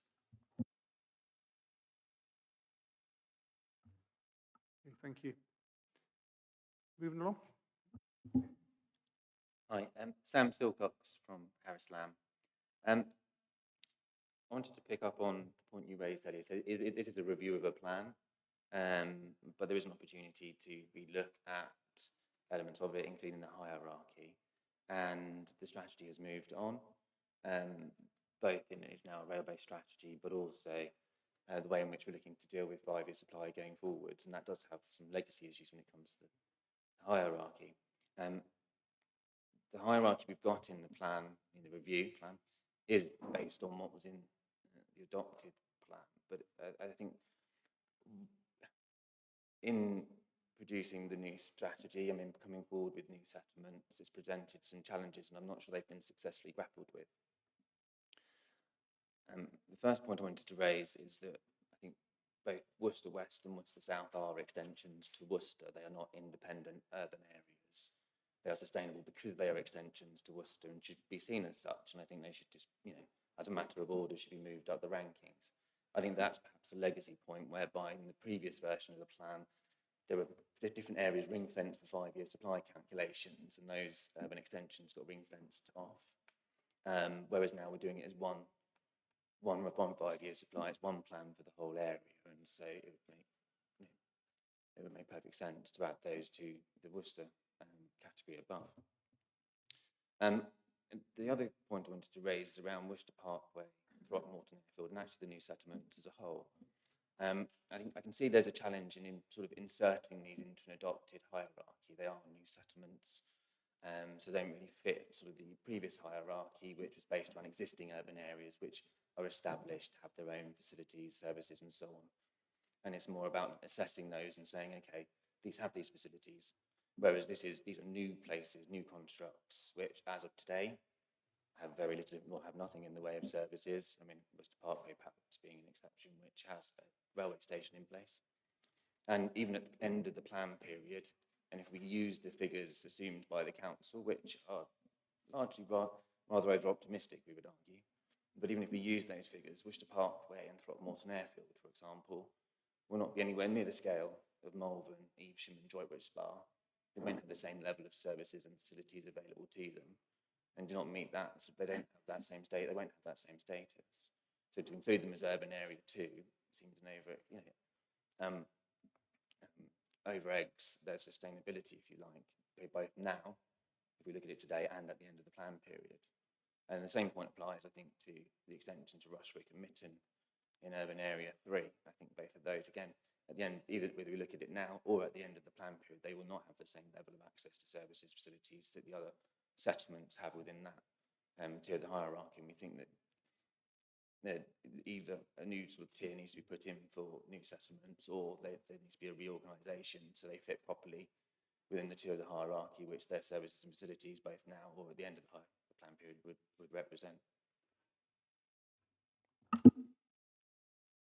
But in terms of soundness, how would you want the plan changed if we were to agree that the Worcestershire Parkway, Throckmorton Airfield are not actually urban areas, they're proposed new settlements? How would that actually change the outcome of the plan? Where would that actually get us? Because I'm sure the council will say that is the intention of the plan to do that, and that is the status that these settlements will have. I'm not sure really where the point would get us. I think at the moment, the issue is that it masks. So if you read through the documentation, the argument is that development's being directed to the most sustainable locations. And I think that's on the basis, and then part of that argument is because these are urban areas that we're getting all this development going to the urban areas. What it's doing is masking the fact that actually we're not getting much development to those urban areas, existing urban areas which have train stations, and actually the development is heavily focused on these new settlements. So I think in reorganising things, it helps sort of properly evaluate where the plan is. But in order to make it sound, I think the hierarchy would need to be reorganised in the first instance, and then an assessment, then we need to look at whether or not there's appropriate distribution of development to the right locations, which we'll come back to in a couple of questions, I believe. Okay, Thank you. To the councils.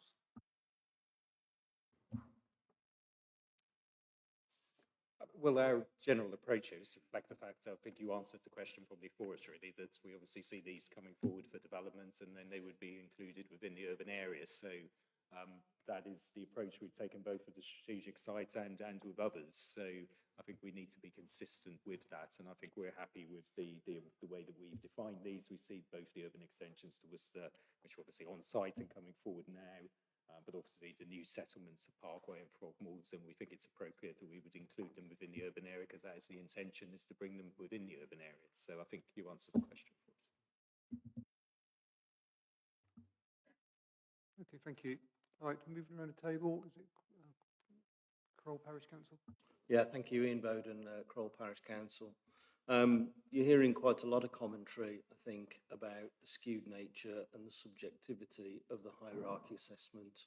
And I think it's true to say that parish councils were asked to make a submission in terms of an update to the services they hold.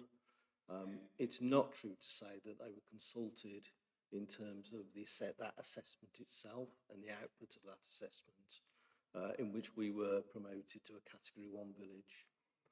In terms of the transport assessment, I think the methodology that's been used, and to the previous point about link to railway services, the assessment that's been used is quite blunt and deals only with various types of bus journey, and the way in which that's been interpreted, I think, is very, very subjective and very narrow. So, for example, for Crowell itself, journey type A to work would only be possible if you held a 9-to-5 job within Worcester City Centre or the hospital itself. There would be no connectivity available to travel by either bus or railway to other locations, and there would be no availability of a daily bus service to travel to any shift type of work. So it's a very narrow assessment that's been applied to the types of daily journey. And I think in that aspect, the whole hierarchy is just flawed in its nature. Thank you. Mr McLeod or someone from the councils? Yeah, there's probably a little I can add, but obviously we've taken account, as I said, the most frequent and most up-to-date bus timetables which we've got. So we can't look at any sort of onwards connections to that, or proximity then to, if there is access, as I said, the previous answer really, access then onwards to railway stations can often be provided by the bus service. So we've tried to look at public transport in the whole, obviously for a lot of the category A, B and C settlements, having proximity to bus is critical in terms of sustainable transport. So that's what we've tried to reflect in the assessment. Thank you. Do you have any further comments? Your board still up? No, I think I've made my point. Thank you. Okay, thank you. If you could just drop your board down. I think we're back over the corner. If you've got. Thank you. I'm so sorry that I lost my thought before. It was going back to the rail-based strategy and the services and transport study. So obviously the council have explained that they take the distance to railway stations into account when deciding which category the village is in. But my point was more that within each category, there isn't any differentiation between those with railway stations or better access to railway stations and those that don't. There don't seem to have been more numbers allocated to those that have a railway station or better access to a railway station, other than those, separately from those that don't. So, just looking at where some of our clients have got land, you've got Honeybourne and Broadway. They're both Category 1 settlements with railway stations. No allocations, no extra numbers, no extra weighting on the numbers being given to them. In Category 2 and 3, you've got the same thing. You've got settlements that are nearer to railway stations that aren't being given more numbers than those that aren't. It's just surprising, if we're switching to a rail-based strategy, that the settlement hierarchy doesn't seem to have been fine-tuned beyond has it got one or has it not got one. Thank you. Thank you. Looking to the council, is it a point that the settlement hierarchy has flowed from study, the distribution has flowed from broader work, with where land is allocated and where not. Of course, and the principle of the railway strategy is for the new settlements in particular, which we place significant weight on in terms of having Throckmorton and Parkway close to a railway station and the benefits which that would bring. In terms of the more villages, we obviously consulted on the methodology for this. We're trying to think which ones would actually have a railway station within them, to be honest, because obviously bus is the predominant form of public transport, and that is what we have used as obviously an important part of that assessment. So, bus services for rural villages is, a key way of getting around if you don't want to use the car. So that's what we've taken into account and placed most weight on.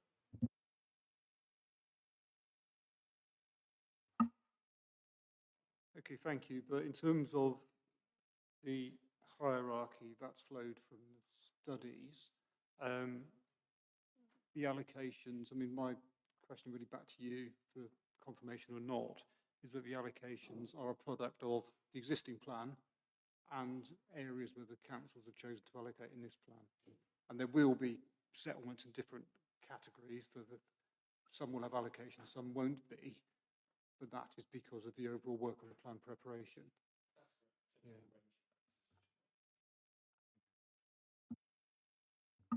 Thank you. Thank you. Pointing at me, sir? Well, there's a board up. Yeah. Yes, sorry, I did want to speak. Thank you. Sian Griffiths, RCA Regeneration.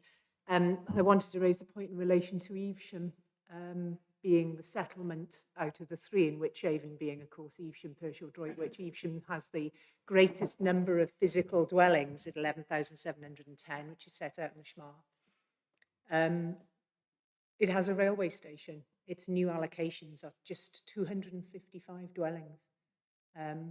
I find that quite astonishing, given the main thrust of the spatial strategy, and I think it's a real missed opportunity to allow Evesham to sustainably grow over the course of the next plan period, without mentioning the site that, of course, I'm promoting.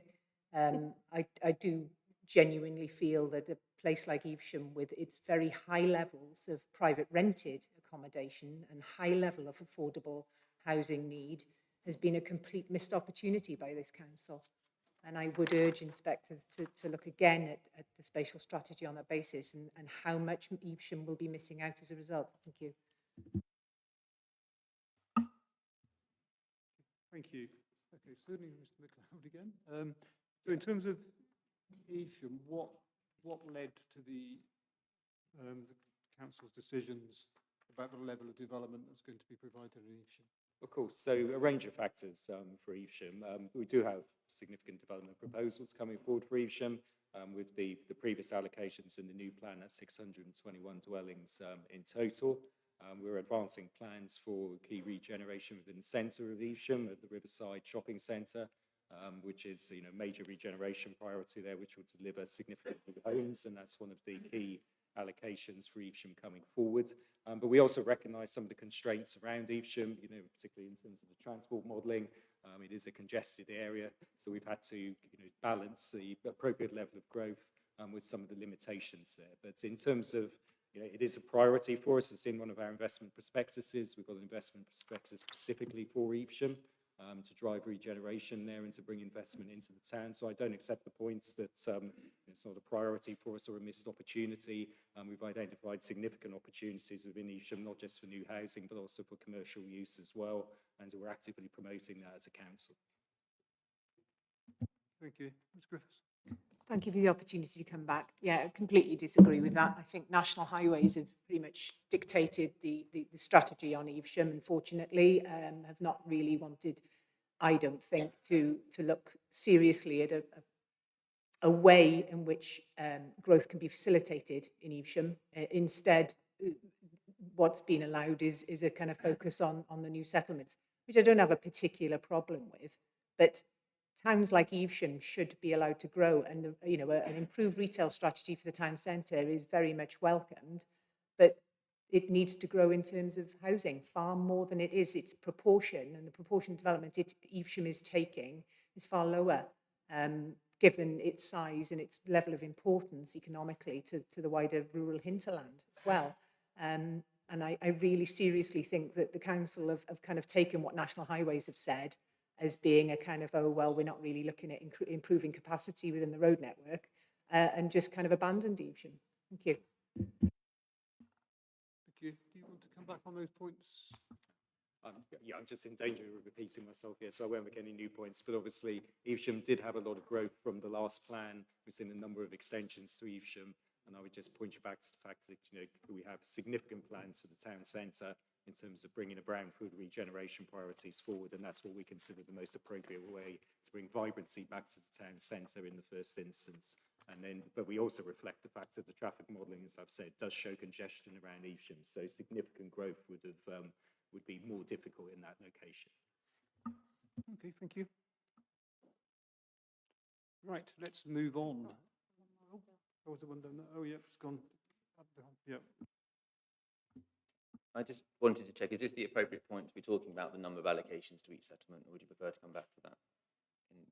We will talk about the distribution of development and what is question 13. I'm just going down through the agenda loosely because we've actually probably already covered quite a lot of the question about the railway strategy, but we will give the people the opportunity who are waiting eagerly to talk about that when we get to it. So we will come to that. Thank you. I'm not sure if this is the point at which you want to discuss it, but I wanted to raise the question of the setting of the AONB, now the National Landscape Course, and its lack of acknowledgement in spatial strategy. Basically, there are a number of housing allocations which, in my view, are not sympathetic to the setting of the national landscape, but I'm not clear as to whether you would like to discuss those now or under the allocations themselves. Well, we will come to those points under the specific allocations on another day. In terms of the policy we're looking at the moment, there is a criterion that addresses the conserving special qualities and features of AONBs in the national landscapes. Do you think that's adequate, or? Well, it's a question of whether that embraces the setting of the national landscape as well as the national landscape itself. Different inspectors will read this in different ways. I would read that it would, and I would include that within that question. But I think there's also other policies in relation to that too. Mr. McLeod, do you want to come back on that? Could you just turn the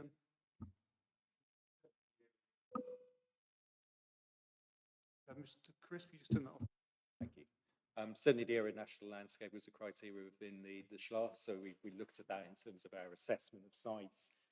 It's quite obviously a wide-ranging approach, and it will come into a number of matters sort of later on, but we've worked very closely with Natural England to look at the impact, obviously, on the Malvern Hills, which we recognise are very important SSSI and area of natural landscape. We will be submitting a statement of common ground with them in relation to that matter. Obviously, we have other policies there, like informal areas of recreation, which are specifically designed to reduce the impact on the hills. And our whole approach, particularly bringing it back to this question, has been to accommodate through new strategic sites a green infrastructure-led plan with significant green infrastructure within the new strategic settlements, which will minimise the need to use the hills in the first place. So our approach is very much reflective of that. But obviously trying to achieve a balance of Malvern Hills is the main town of Malvern. So we need some growth at Malvern Hills to keep it vibrant and growing in the future. So we very much recognise the importance of the hills, but this is about a balance. So some growth in Malvern is still needed to obviously support that settlement as well. Thank you. It is a matter we'll come back to, particularly in the context of the updated duty on ourselves and the local authorities in considering we call them national landscapes because that's the name for them now, even though they're still legally AONBs. That's not a point. It's not the place to discuss that. Thank you.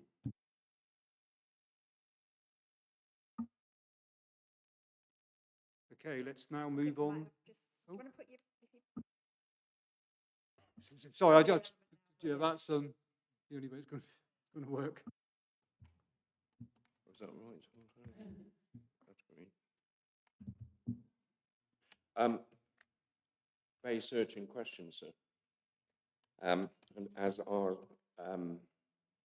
12 and 13, which seem to me quite inextricably linked, but we'll take the point at question 11.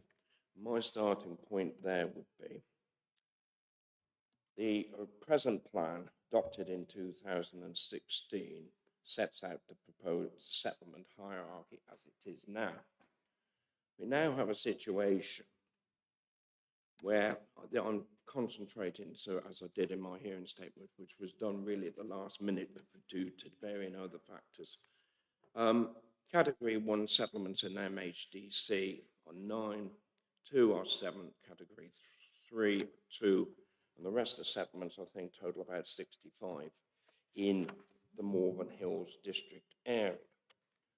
Then we go to exam paper 29, which I think was last September, which I think the housing numbers there were based upon the September 23 National Planning Policy Framework, which this inquiry is about.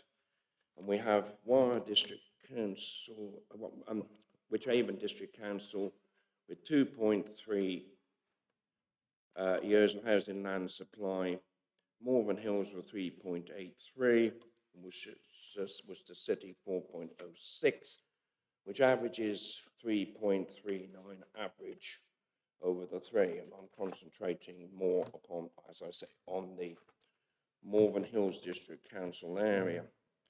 So we're now 9 years advanced with the same settlement hierarchies in place. The truth of the matter is, the argument must be that it cannot be effective because at this moment in time, it is deficient of land to build houses. And therefore, there needs to be, as I've said in my hearing statement, reassessment of the situation, especially where some of the settlement boundaries are in category 4, where there are schools, such as Pendock, Castlemorton, Hanley Castle, just to name a few. And these are quite thriving schools. And in this situation, that the argument is the motor car is, the use of a motor car is addressed to look at sustainability. But as I said in my hearing statement, there's 33 million cars about in 2022, according to statistics, where everybody else, it's open country, we're not in Russia, there's nobody here to shoot me, but, you know, where they're kind of all about, whereas we have a load of smaller settlements of sort of become the Cinderellas of the planning system. And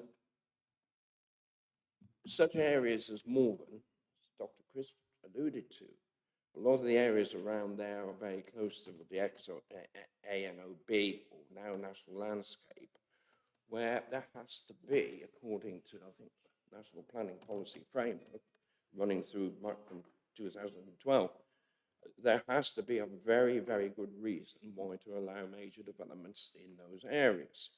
So it does automatically exclude Malvern, some of the parts of Malvern close to the National Landscape. It's difficult. There's some land at Malvern Wells. I think there's 17 acres there, and I don't represent the clients there. That's in that National Landscape area. So there is difficulties, as I see it, justifying the settlement hierarchy, and there needs to be some breakthrough and justification and reasoning as to that some of these smaller settlements should have a certain amount of development allowed, affordable homes, starter homes, and some smaller houses, in order to start to address this serious housing shortage. Thank you. Mr. McLeod? So there was a couple of, I'm trying to sort of think of the key points there to address, but I mean, certainly we feel the last plan has delivered, and, you know, you've seen obviously a number of major proposals come forward on the last plan. Some of those are coming forward now as we speak, but nevertheless, you know, they are coming forward, and we've seen significant levels of housing completions, generally ahead of our trajectory, actually, based on the last plan. I think the point was being made about I wasn't entirely clear on the point around the sort of dispersal strategy, but, you know, as I've said, areas, I think the point was about Malvern, but, you know, Malvern does need housing and it does need jobs. It is a major settlement in its own right. So what we're trying to achieve here is the balance between recognising the constraints in Malvern, which are significant, with the hills being a triple SI, and obviously the protection that sort of comes with that, but also recognising that Malvern does have needs in terms of new housing and new employment land as well. So our approach, you know, recognises Malvern does need growth, but obviously tries to keep limits on that, and a lot of the newer settlements now are obviously focused away from Malvern into Wychavon.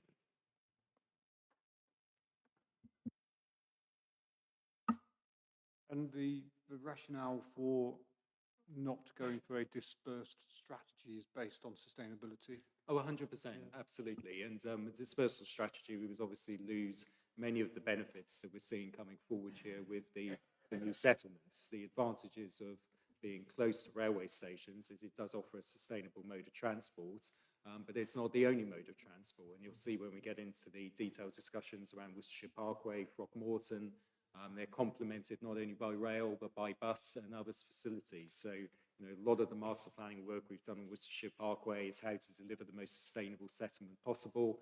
We've got strong rates of internalisation there by providing obviously a whole range of facilities around that, which will stop people commuting out of them as much as possible. So we feel very confident in our approach that this is the most sustainable approach to meet the growths of the three councils.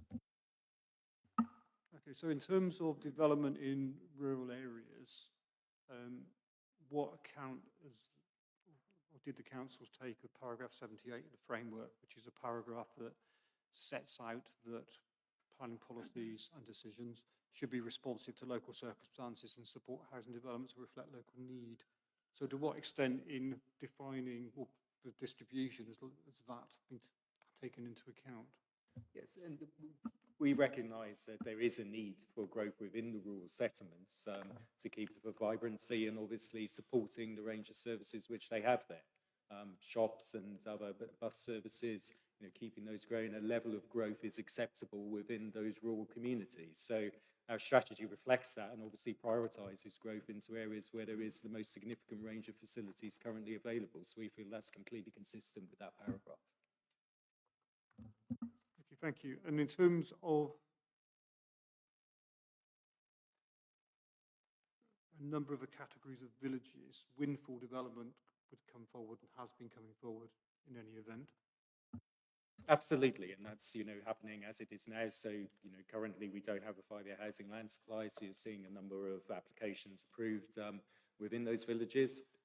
But also we feel, you know, overall we have taken a measured approach in terms of protecting the countryside, but recognising there is a need for vibrancy within the rural areas, as I've said. So our strategy, you know, we have a rural exception sites policy as well, which allows for some housing development to meet local needs. And we've seen a number of strong take-up of neighbourhood plans within our areas as well, again, you know, promoting needs within rural areas. So we feel we have a very balanced approach. Thank you. Do you want to come back on any of those points? Thank you, sir. Indeed. First of all, society is changing. It's changing very rapidly. We have the electric car age. We have supermarkets that I think 4 main supermarkets now do quite a very effective home delivery service and often go to the same settlements. It reduces the use of the motor car. We have, Worcestershire has a community bus, and I think it's got more than one. I think it's got 2 or 3, which I have observed many a times, which seem to be working very, very well and I think are building up. So these community buses can go to Worcester, Malvern, Upton, Tewkesbury, all around the areas to wherever you want to do for instance, there is a bus stop at Pendock, which my client represent my client in particular on this one. And also, it was mentioned about post offices, and we're seeing a lot of these smaller settlements sort of dying away because the facilities that were there are not being used, because these smaller settlements are not being allowed to grow a little bit in order to maintain some social structure to the occupants of these smaller settlements. And I think that it's very clear that there needs to be a very serious review of where some of these are in order to prevent the social discrimination of these smaller settlements dying away and becoming a separation, social separation. I take on the point about the railways and the transport, but there's got to be balanced and proportional approach. Okay, thank you. Yeah, take the point you're saying, and I think a number of people have made the point about the way things are changing. The current national planning policy framework is clear, I think, that given the difference between the outcome of the standard method that the government has now got in place and the standard method used for this plan, I think the councils are likely to be in a position of having to prepare a plan in the new system straight away. Am I right in thinking you're below the 80%? So we will consider assigning the plan before us. But I think some of these comments are useful comments, and I think it's part of the council's monitoring and going forward and actually taking those into account in the next plan, which is going to be following hot on the heels of this one, I suspect. That is certainly likely to be correct, sir. But I just wanted to address the points again around the overall strategy, and I think going back to the fundamental principles here, our approach is to minimise use of the car. So we have significant reliance on the car. We've tried to minimise that as much as possible with the locations for these new settlements, and the advantages of Worcestershire Parkway, Throckmorton, Rushwick is a combination of public transport initiatives which will minimise car use. Electric cars are another car on the road. They're still taking up space, they're still taking up capacity. We need to move away from the car and reduce our reliance on it. And our approach is very much gives us the best chance of achieving that, and obviously aligning with our climate change objectives as well. And I think with the move to the monitor and manage approach, in terms of transport demand, those are things that the council will be looking at. Absolutely, going forward. completely. We've already reached a turning point with a change in transport policy, with the shift from predict and provide to monitor and manage. So these things have actually happened in policy. It is now feeding through in this round of plan making, I think. Thank you. CPRE.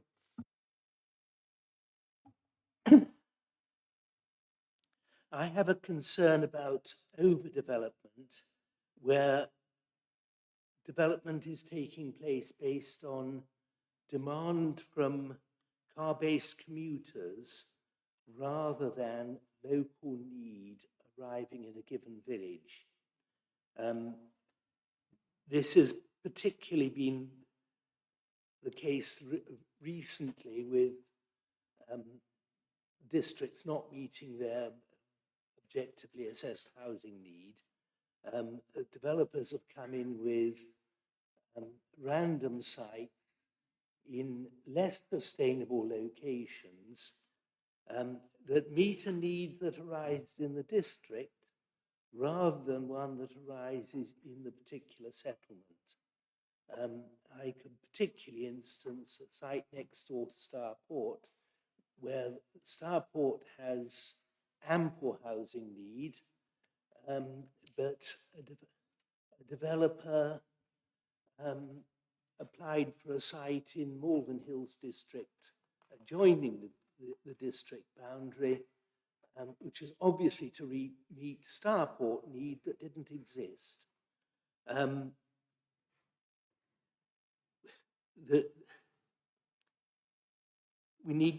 needs to be policies in the plan to ensure that local needs are met, but needs that aren't local aren't imposed on villages.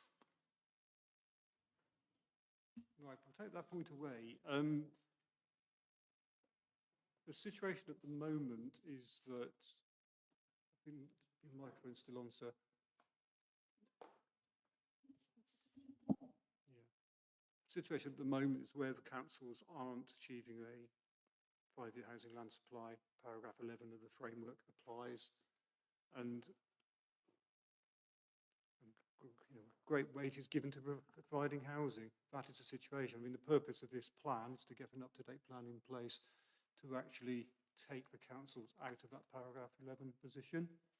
What happens after we leave town, and in terms of future, the current framework is not for us, though it's actually, I mentioned this at the moment, there may be some things the council want to consider doing to future-proof this plan, albeit there will not be anything significant and big, but we're examining the plan under a certain set of rules.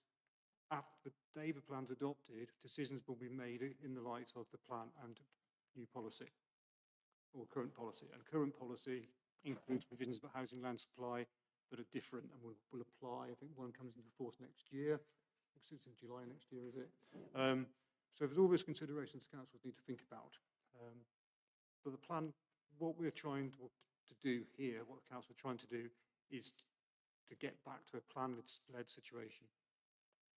And there'll be another plan following this one to reflect the government's aspirations for growth. So I think that's the answer to your point. Without a plan, the planning system says that weight is given to the provision of housing. So that's really what we're trying to achieve here.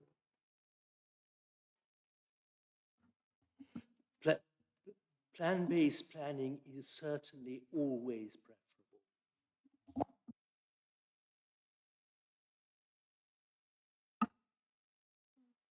Right, let's move on now to questions of settlement boundaries. It'd be useful to start with if the council could just remind us the basis upon which the settlement boundaries are being designated, the extent to which they have been reviewed, and how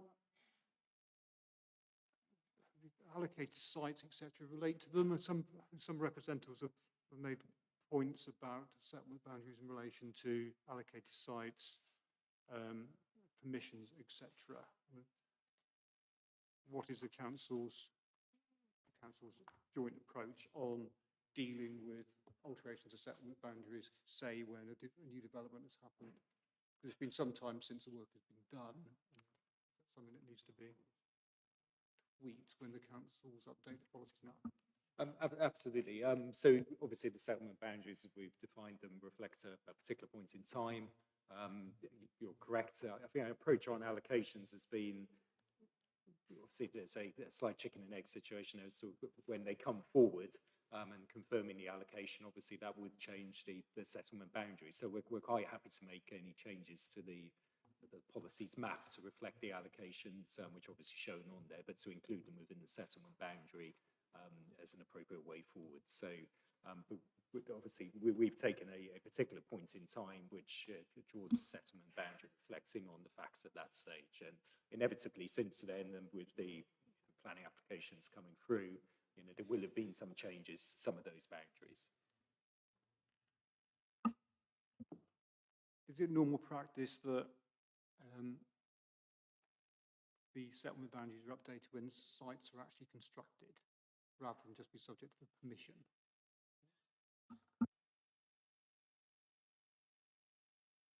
It does vary from place to place. Yeah, I think it obviously does vary, sir, but I think what we're saying is that they do need to be brought up to date, either by including planning permissions or sites that are under construction beyond the position that was adopted in 2022 under DBR1. So we're aligned to that and subject to you then being satisfied and the other inspector being satisfied in relation to the allocations, then obviously they need to be included as well. So that's work in progress, and I think once we have your maybe interim indications from both of you, then we can perhaps start to amend policies map to bring it into alignment with your conclusions. Okay, thank you.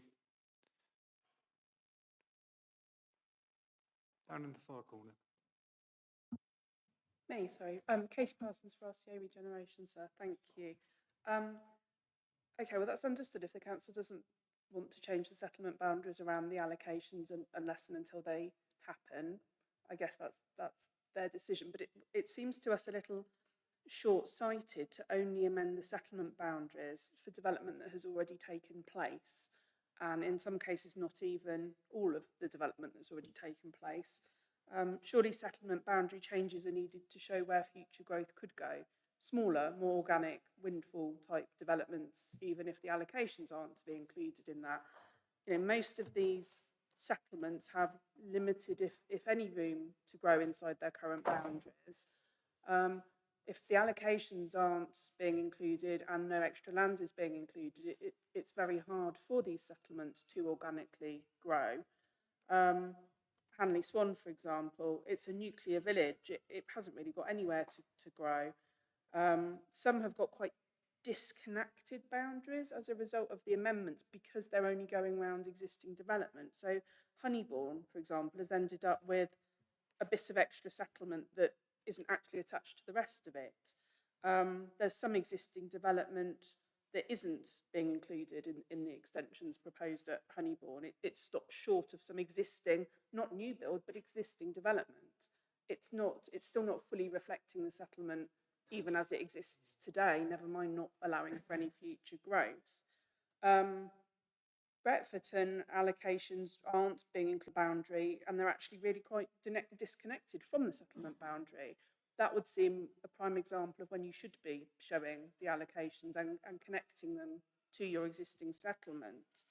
But again, there's some existing development at Retfordton that hasn't been included in that settlement boundary. South Littleton is another one. The boundaries are, it's fragmented. There's in several pieces.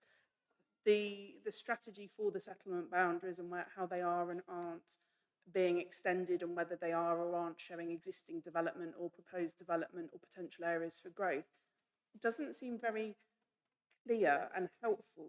The point of them is supposed to be for plan-led development. They're not telling us where development can go. It's telling us sort of where it already is. So we just question whether those settlement boundaries should actually be showing spaces for future growth as well. Thank you. Thank you. So just to be clear, the settlement boundaries aren't there to define potential options for windfalls. They define by and large on those settlements where they go into open countryside. So they're mainly drawn to reflect that.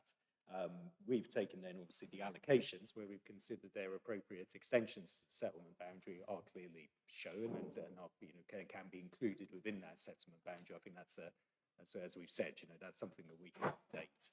But we haven't obviously, we've considered the settlement boundaries and we consider them to be robust in an area between where the built form ends, and in many cases then people are going into open countryside beyond that. So it isn't a case of us defining settlement boundaries for future windfall growth. That isn't the purpose of the policy. Okay, thank you. Thank you, but that doesn't really explain when you've got one settlement that's got several different loops of settlement boundaries. If it's a clustered development of several villages, then yes, that makes sense. But when it's not, so some of the examples I gave, like Honeybourne and South Littleton, it doesn't make sense. Yes, there is open countryside in between bits that are being designated as settlement. That makes no sense. Is it part of the settlement, in which case it would have a contiguous boundary, or is it not? It doesn't seem to follow a linear logic. Thank you. I think the point the council are making is that it's defining the extent of the settlement and the edge of open countryside. And so you may end up with areas of boundary around a settlement, a single settlement, but it might have a series of different elements. I think that's what I'm understanding, yeah. So it seems a little more arbitrary than that, so it's almost like they've just been drawn around whether they've been allocated sites or windfalls. It doesn't seem as logical as what you've just suggested. That would be a sound theory, but if you look at some of these settlements on paper, that's not quite what's happened. But point taken. Thank you. Okay, thank you. We'll take that point away. I'll go to this side to Savills and then go around the table. Thank you, Inspector. Just going to the heart of the question about justification for settlement boundaries. So one piece of evidence base is the landscape character assessment produced by Worcestershire County Council. And as far as I can see in the settlement boundary paper, that hasn't been used to inform settlement boundaries, and I think it should be, because it actually sets out areas, parcels that are considered urban, and by being considered urban, it sort of relates back to what Mr. MacLeod was just saying there in terms of this distinction between the settlement and the open countryside. So we consider it's an oversight, really, that the landscape character assessment hasn't been considered, particularly when in the policy SWDP 3 there's reference to the landscape assessment there, and it need to be used by the decision maker to consider the form of development, and then also SWDP 30, the landscape policy talks about, again, use the assessment to consider what the character area is. So that's just an oversight in terms of the justification of the settlement boundaries, and we consider that should be used. Thank you. Mr. MacLeod? Yes, thank you. And obviously looked at in detail, so you're a good rep on in terms of what Savills are promoting.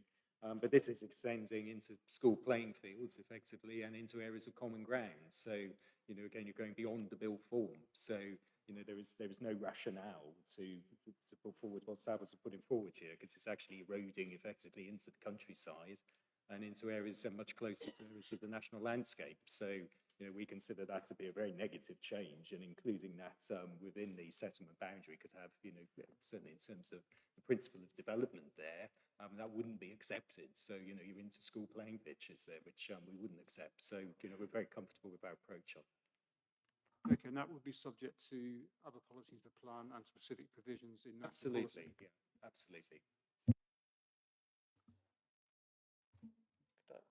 Give you to come back, or yeah. Thank you. Yeah, I think that's take that point, but there are playing fields and green spaces, etc., that sit inside settlement boundary. There's also, in terms of the site specifics, which I didn't really want to get into, the conservation area boundary, the national landscape boundary, the looking back at historic mapping, all points towards a settlement boundary at the location that the landscape character appraisal is set out. So it's not just saying that. There is work appended to the MIQ response where an independent landscape heritage assessment has been undertaken, but it's not for me to sit here and to say that. It's actually the landscape character assessment that defines the area as urban. Thank you. Thank you, Mr. MacLeod. Just to reiterate, this is about, you know, where the built form ends, and obviously allocations beyond that. And we are good. Our approach, in particular, with this site being promoted, is entirely consistent with that. And you know, the impact of moving the settlement boundary to take account of landscape. Again, you're going into open countryside on some of these proposals, and that would have negative connotations in a number of ways. Okay, thank you. Okay, so moving around the table. Thank you. Sarah Butterfield from Pegasus Group, on behalf of Catesby Estates. I think my point probably follows on from the point made by RCA Regeneration in terms of the definition of the settlement boundaries and the delivery of windfall development. The plan places quite a large reliance on windfall development in terms of the percentage of the overall numbers. But if the development boundaries are drawn very tightly around existing settlements with limited land that is, you know, not going to come forwards as windfall development, if that's already all built and operational, the policy SWDPR 2 then relates to windfall developments coming forwards within defined settlement boundaries. Now, if there's no room in the settlement boundaries, the windfall developments can't come forward if they're already conflicting with that policy. So it's whether the council have actually looked at the settlement boundaries to see if there is land that could come forward as windfalls within those development boundaries to meet the policy that they've drafted. Thank you. We'll look to the councils to respond to that point. We will be coming back to the exciting issue of windfalls tomorrow. But if the councils want to respond to that point about windfalls and capacity within boundaries. Yeah, happy to. I mean, we'll obviously get into the detail of this tomorrow, but you know, the general point is that windfalls are obviously based on previous delivery, and we have a very strong track record of windfalls coming forward, and you know, we've submitted evidence to that effect. There is obviously the approach to rural exception sites, which can come forward as to which would support development in some instances. But as I said, the general approach here is to focus developments within the category 1, 2, and 3 settlements, you know, not expansion beyond them. And the settlement boundary is not there to allow for windfall developments and define appropriate areas for windfall developments. If they were, they would be allocations. Thank you. We'll come back to windfalls tomorrow. Thank you. Moving around the table. Thank you, Inspector. Just wanted to draw a couple of points together, if I may. One of the things that we've been wrestling with here is the inconsistency of some allocations being within the development boundary and some being outside. And of course, paragraph 16D is very clear. Policies should be clear and unambiguous, should be clear to the decision taker about the decision that they're being asked to make. And it seems to me at the moment as though potentially in the same settlement, we could have communities and planning committees, and I'm thinking specifically of those parties involved in as stakeholders in how we make decisions, sitting and looking at one allocation which is within a development boundary. Development boundary, of course, in general principles sets in support for development. Another allocation sitting inside the countryside, and there being a tension there where countryside policies generally do switch off. I think we would be clear within development industry, and I doubt anyone around this table would disagree with me that we understand the sites allocated. But for a community and for planning committees, there will of course be 2 policies for one allocation that pull against each other, and for another one that they're consistent. They both support development. So I do think we have an issue under para 16D when it comes to the development boundaries. Document just a couple of references for you, if I may. DBR1 talks at 3.4 about what is included within the development boundaries, and it refers specifically to the non-coterminous allocations. DBR4, which deals with Droitwich, of course, and without going into the specifics of the site that I'm here to support, DBR4 talks about the allocations of Droitwich, and you'll see under the notes and changes of DBR4, it refers to the allocations at Droitwich, makes reference to the ones that already fall within development boundary, and then makes reference to one that falls outside the development boundary at Cockcut Lane and says include it. It's silent on SWDP 57, which is the site that I'm representing for Ainscow, and of course straight away you've got a very specific example of that conflict that I've just referred to. So I would suggest under para 16D, with respect, there is a little bit of tidying up to do, and it would be helpful if the allocations were inside the development boundaries for the reason that I've given, because of the signal it sends, particularly to communities and plans committees. Thank you. Thank you. Well, given that the councils have put forward the allocations as places that in principle are acceptable for development, there's an argument to say, as you say, that they should be included in the boundaries. If not, the alternative approach would be to, they're in there as allocations anyway, but to actually have an explanation in the plan to set out that when the boundaries would be changed. Now, I maybe leave that to the council to decide. And to do it, either could be a sound approach to do it and make it perfectly clear that the allocation sets out the principle. Absolutely, we'd be happy with that approach. You know, we haven't included them, but as I said at the start, you know, for the reasons that we wanted to get through, see if they are confirmed through this process. If they are, we're more than happy to have either something in the written text or to agree that they then go on to amend those boundaries. But that approach would be absolutely fine. So we'd be more than happy to put a modification in there to say that upon adoption of the boundaries are defined around the allocations. But we took a view that that would be presumptive, which is why we didn't put it in at that point in time. I mean, the clear thing is to have consistency across the plan area. It would be simpler in a way if we were dealing with the green belt, because land would be coming out of the green belt and the boundary would be redefined. But we're not in the case of the housing allocations. But I think, yeah, clarity and consistency is necessary for effectiveness. So we'll keep an eye on that. And I think some words, as you suggested there, to that effect, making clear that the allocations, once confirmed, would be within the settlement boundary. And it would deal with that point, so we'd be happy with that approach. Yeah, so then if the allocations are put into the settlement boundary on adoption, the councils would need to amend the policies map as a result of that. Correct. Which I think addresses your point. Okay, brilliant. Right, no other name boards lurking behind plugs. Oh, someone waving. Thank you. If I could just make a point on the proposed settlement boundaries justified, maybe back in 2016, following that examination previously, they possibly were. But I would suggest that any opportunities within those settlement boundaries as defined then are being basically used up, saturated. Those particular settlement boundaries cannot accommodate any more housing development. And for example, the Martley is an epic example going back to 2023, where a large area, was it the village hall, was allowed on appeal, and it's broken out of the settlement boundary.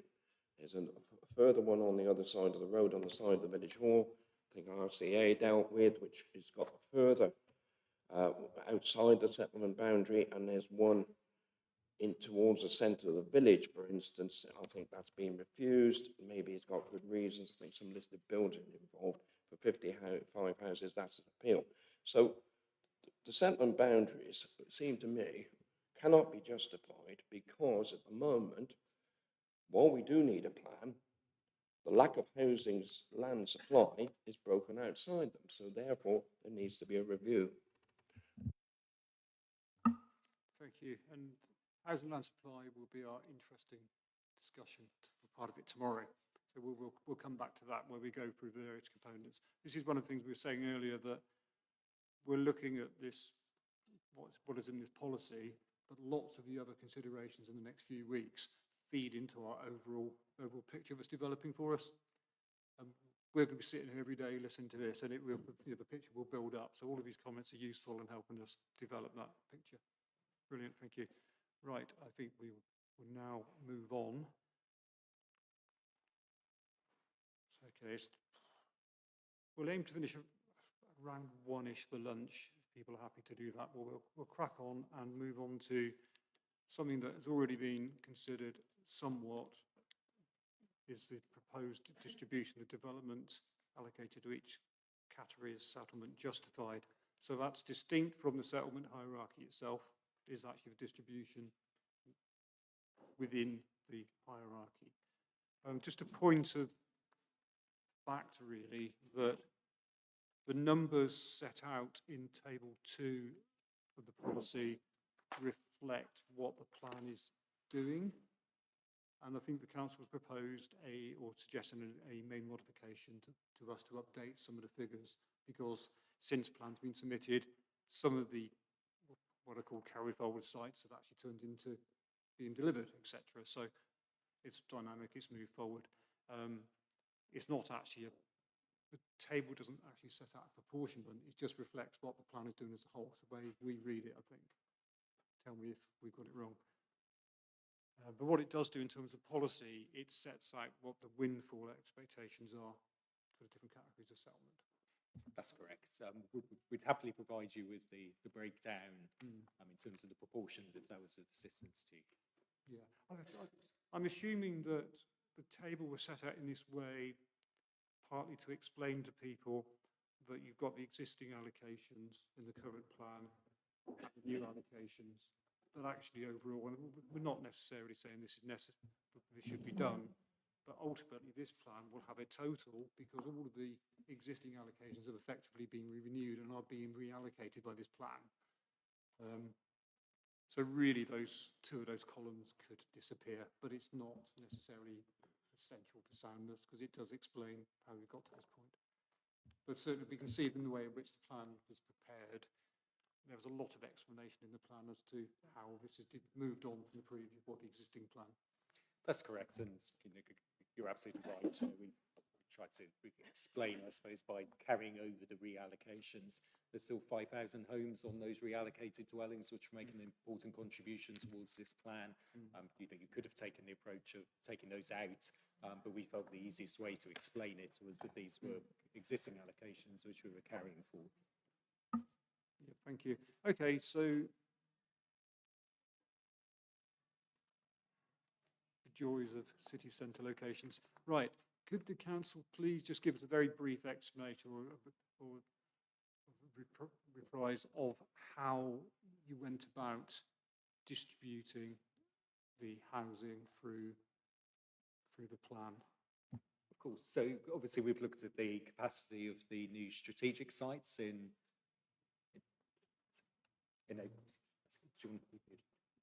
so we've looked at the capacity of the strategic sites and the proposals there, the land availability, but also a reasonable trajectory for the delivery of those sites up to 2041. So in the case of Worcestershire Parkway, we put forward 5,000 there, even though the capacity of the site is larger, but we consider 5,000 within the planned period to be realistic for the new settlement there and the capacity of that site to accommodate growth. Similarly with Throgmorton, again, we've looked at the trajectory and consider it to be a reasonable trajectory for the delivery of 2,000 homes within the planned period. So we've looked at all of the strategic sites as a whole, Rushwick and obviously Mytton as well. What's the reality in terms of delivering within the 5-year housing land supply?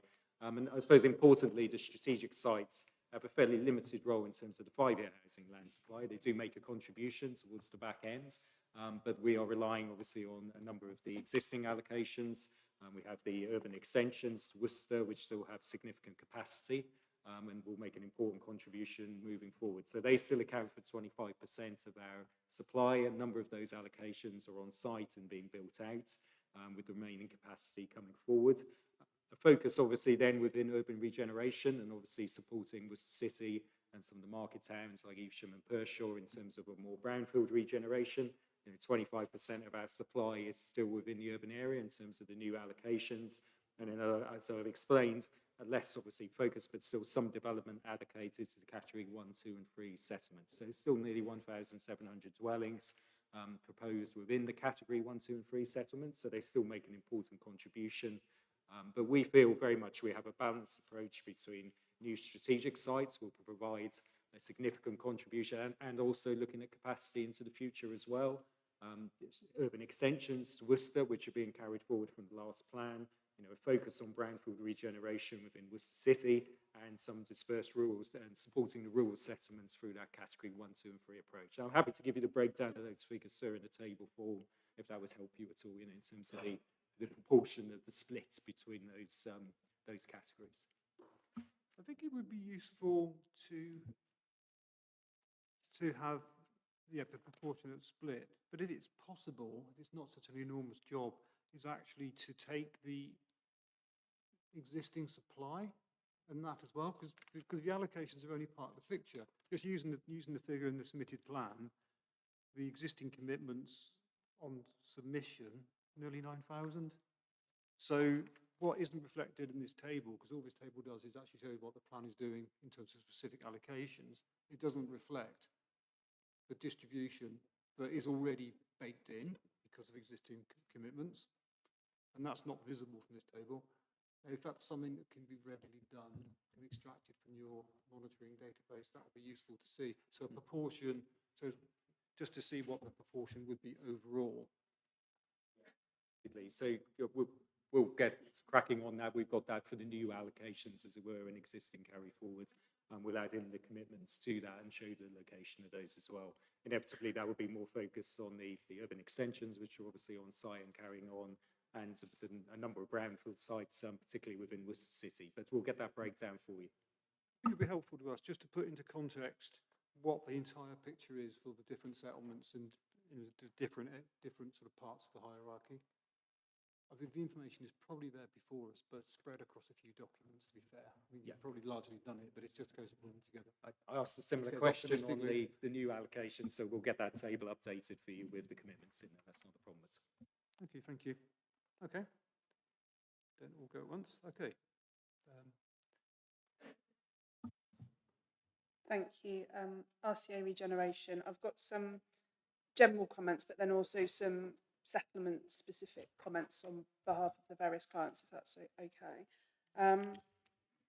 I think generally we're concerned about the over-reliance on the strategic site allocations and how that's then impacted how the rest of the numbers have been distributed. And we consider that the trajectories for those and the reliance on those are optimistic and concerning, to be honest, given what happened, the position we've ended up in since the SWDP became more than 5 years old. I think it's demonstrated that those sites still haven't, a lot of the sites still didn't deliver in the gap between plans, if you like.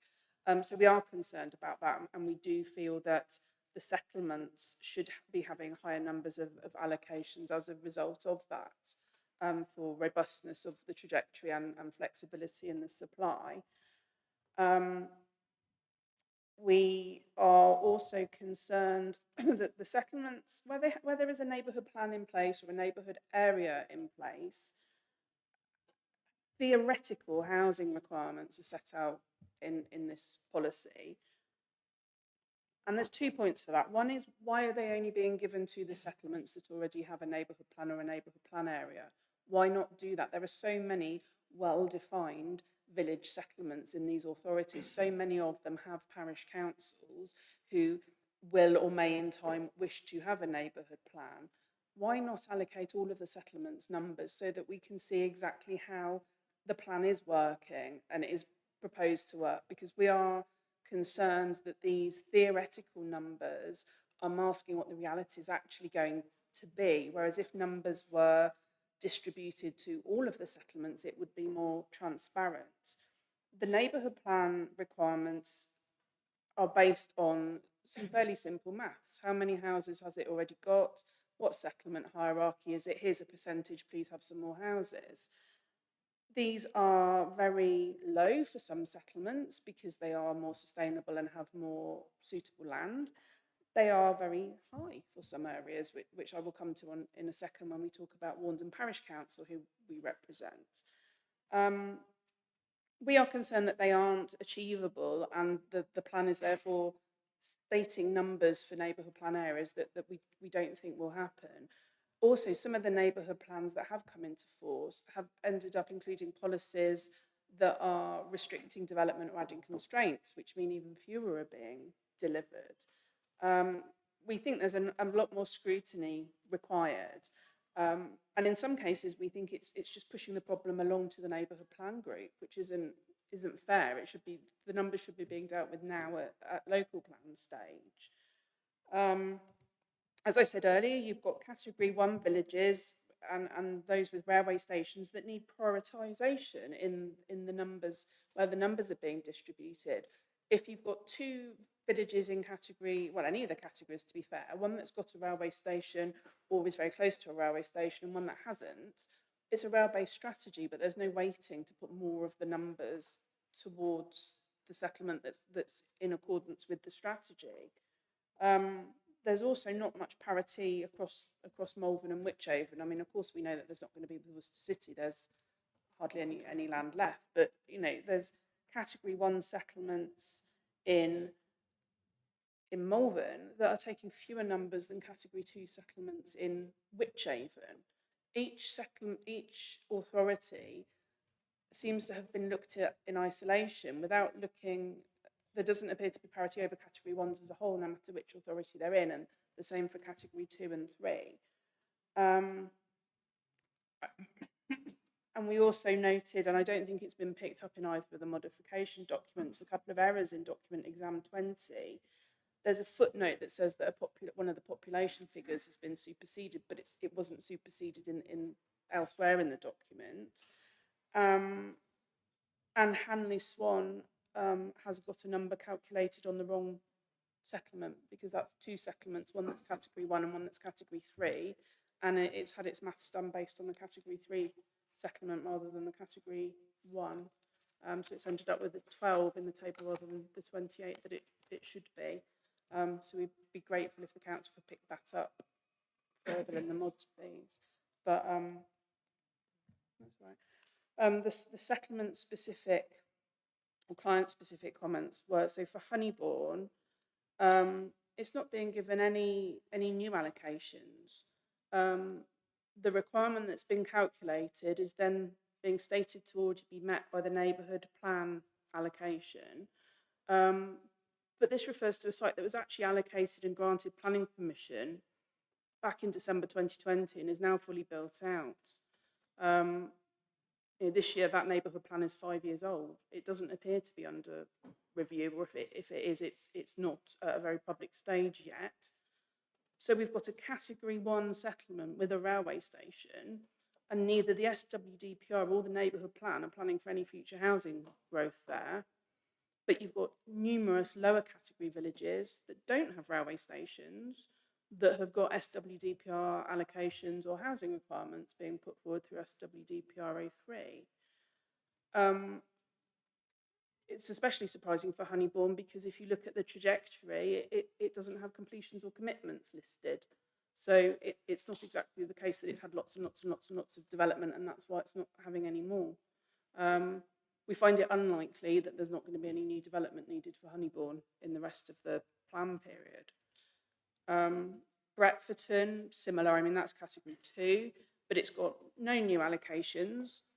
The discounted trajectory list is fairly extensive for Bretforton of sites that were being counted at the point of submission that aren't now, and it hasn't got very many completions, so we feel that that should have had more numbers allocated to it as well.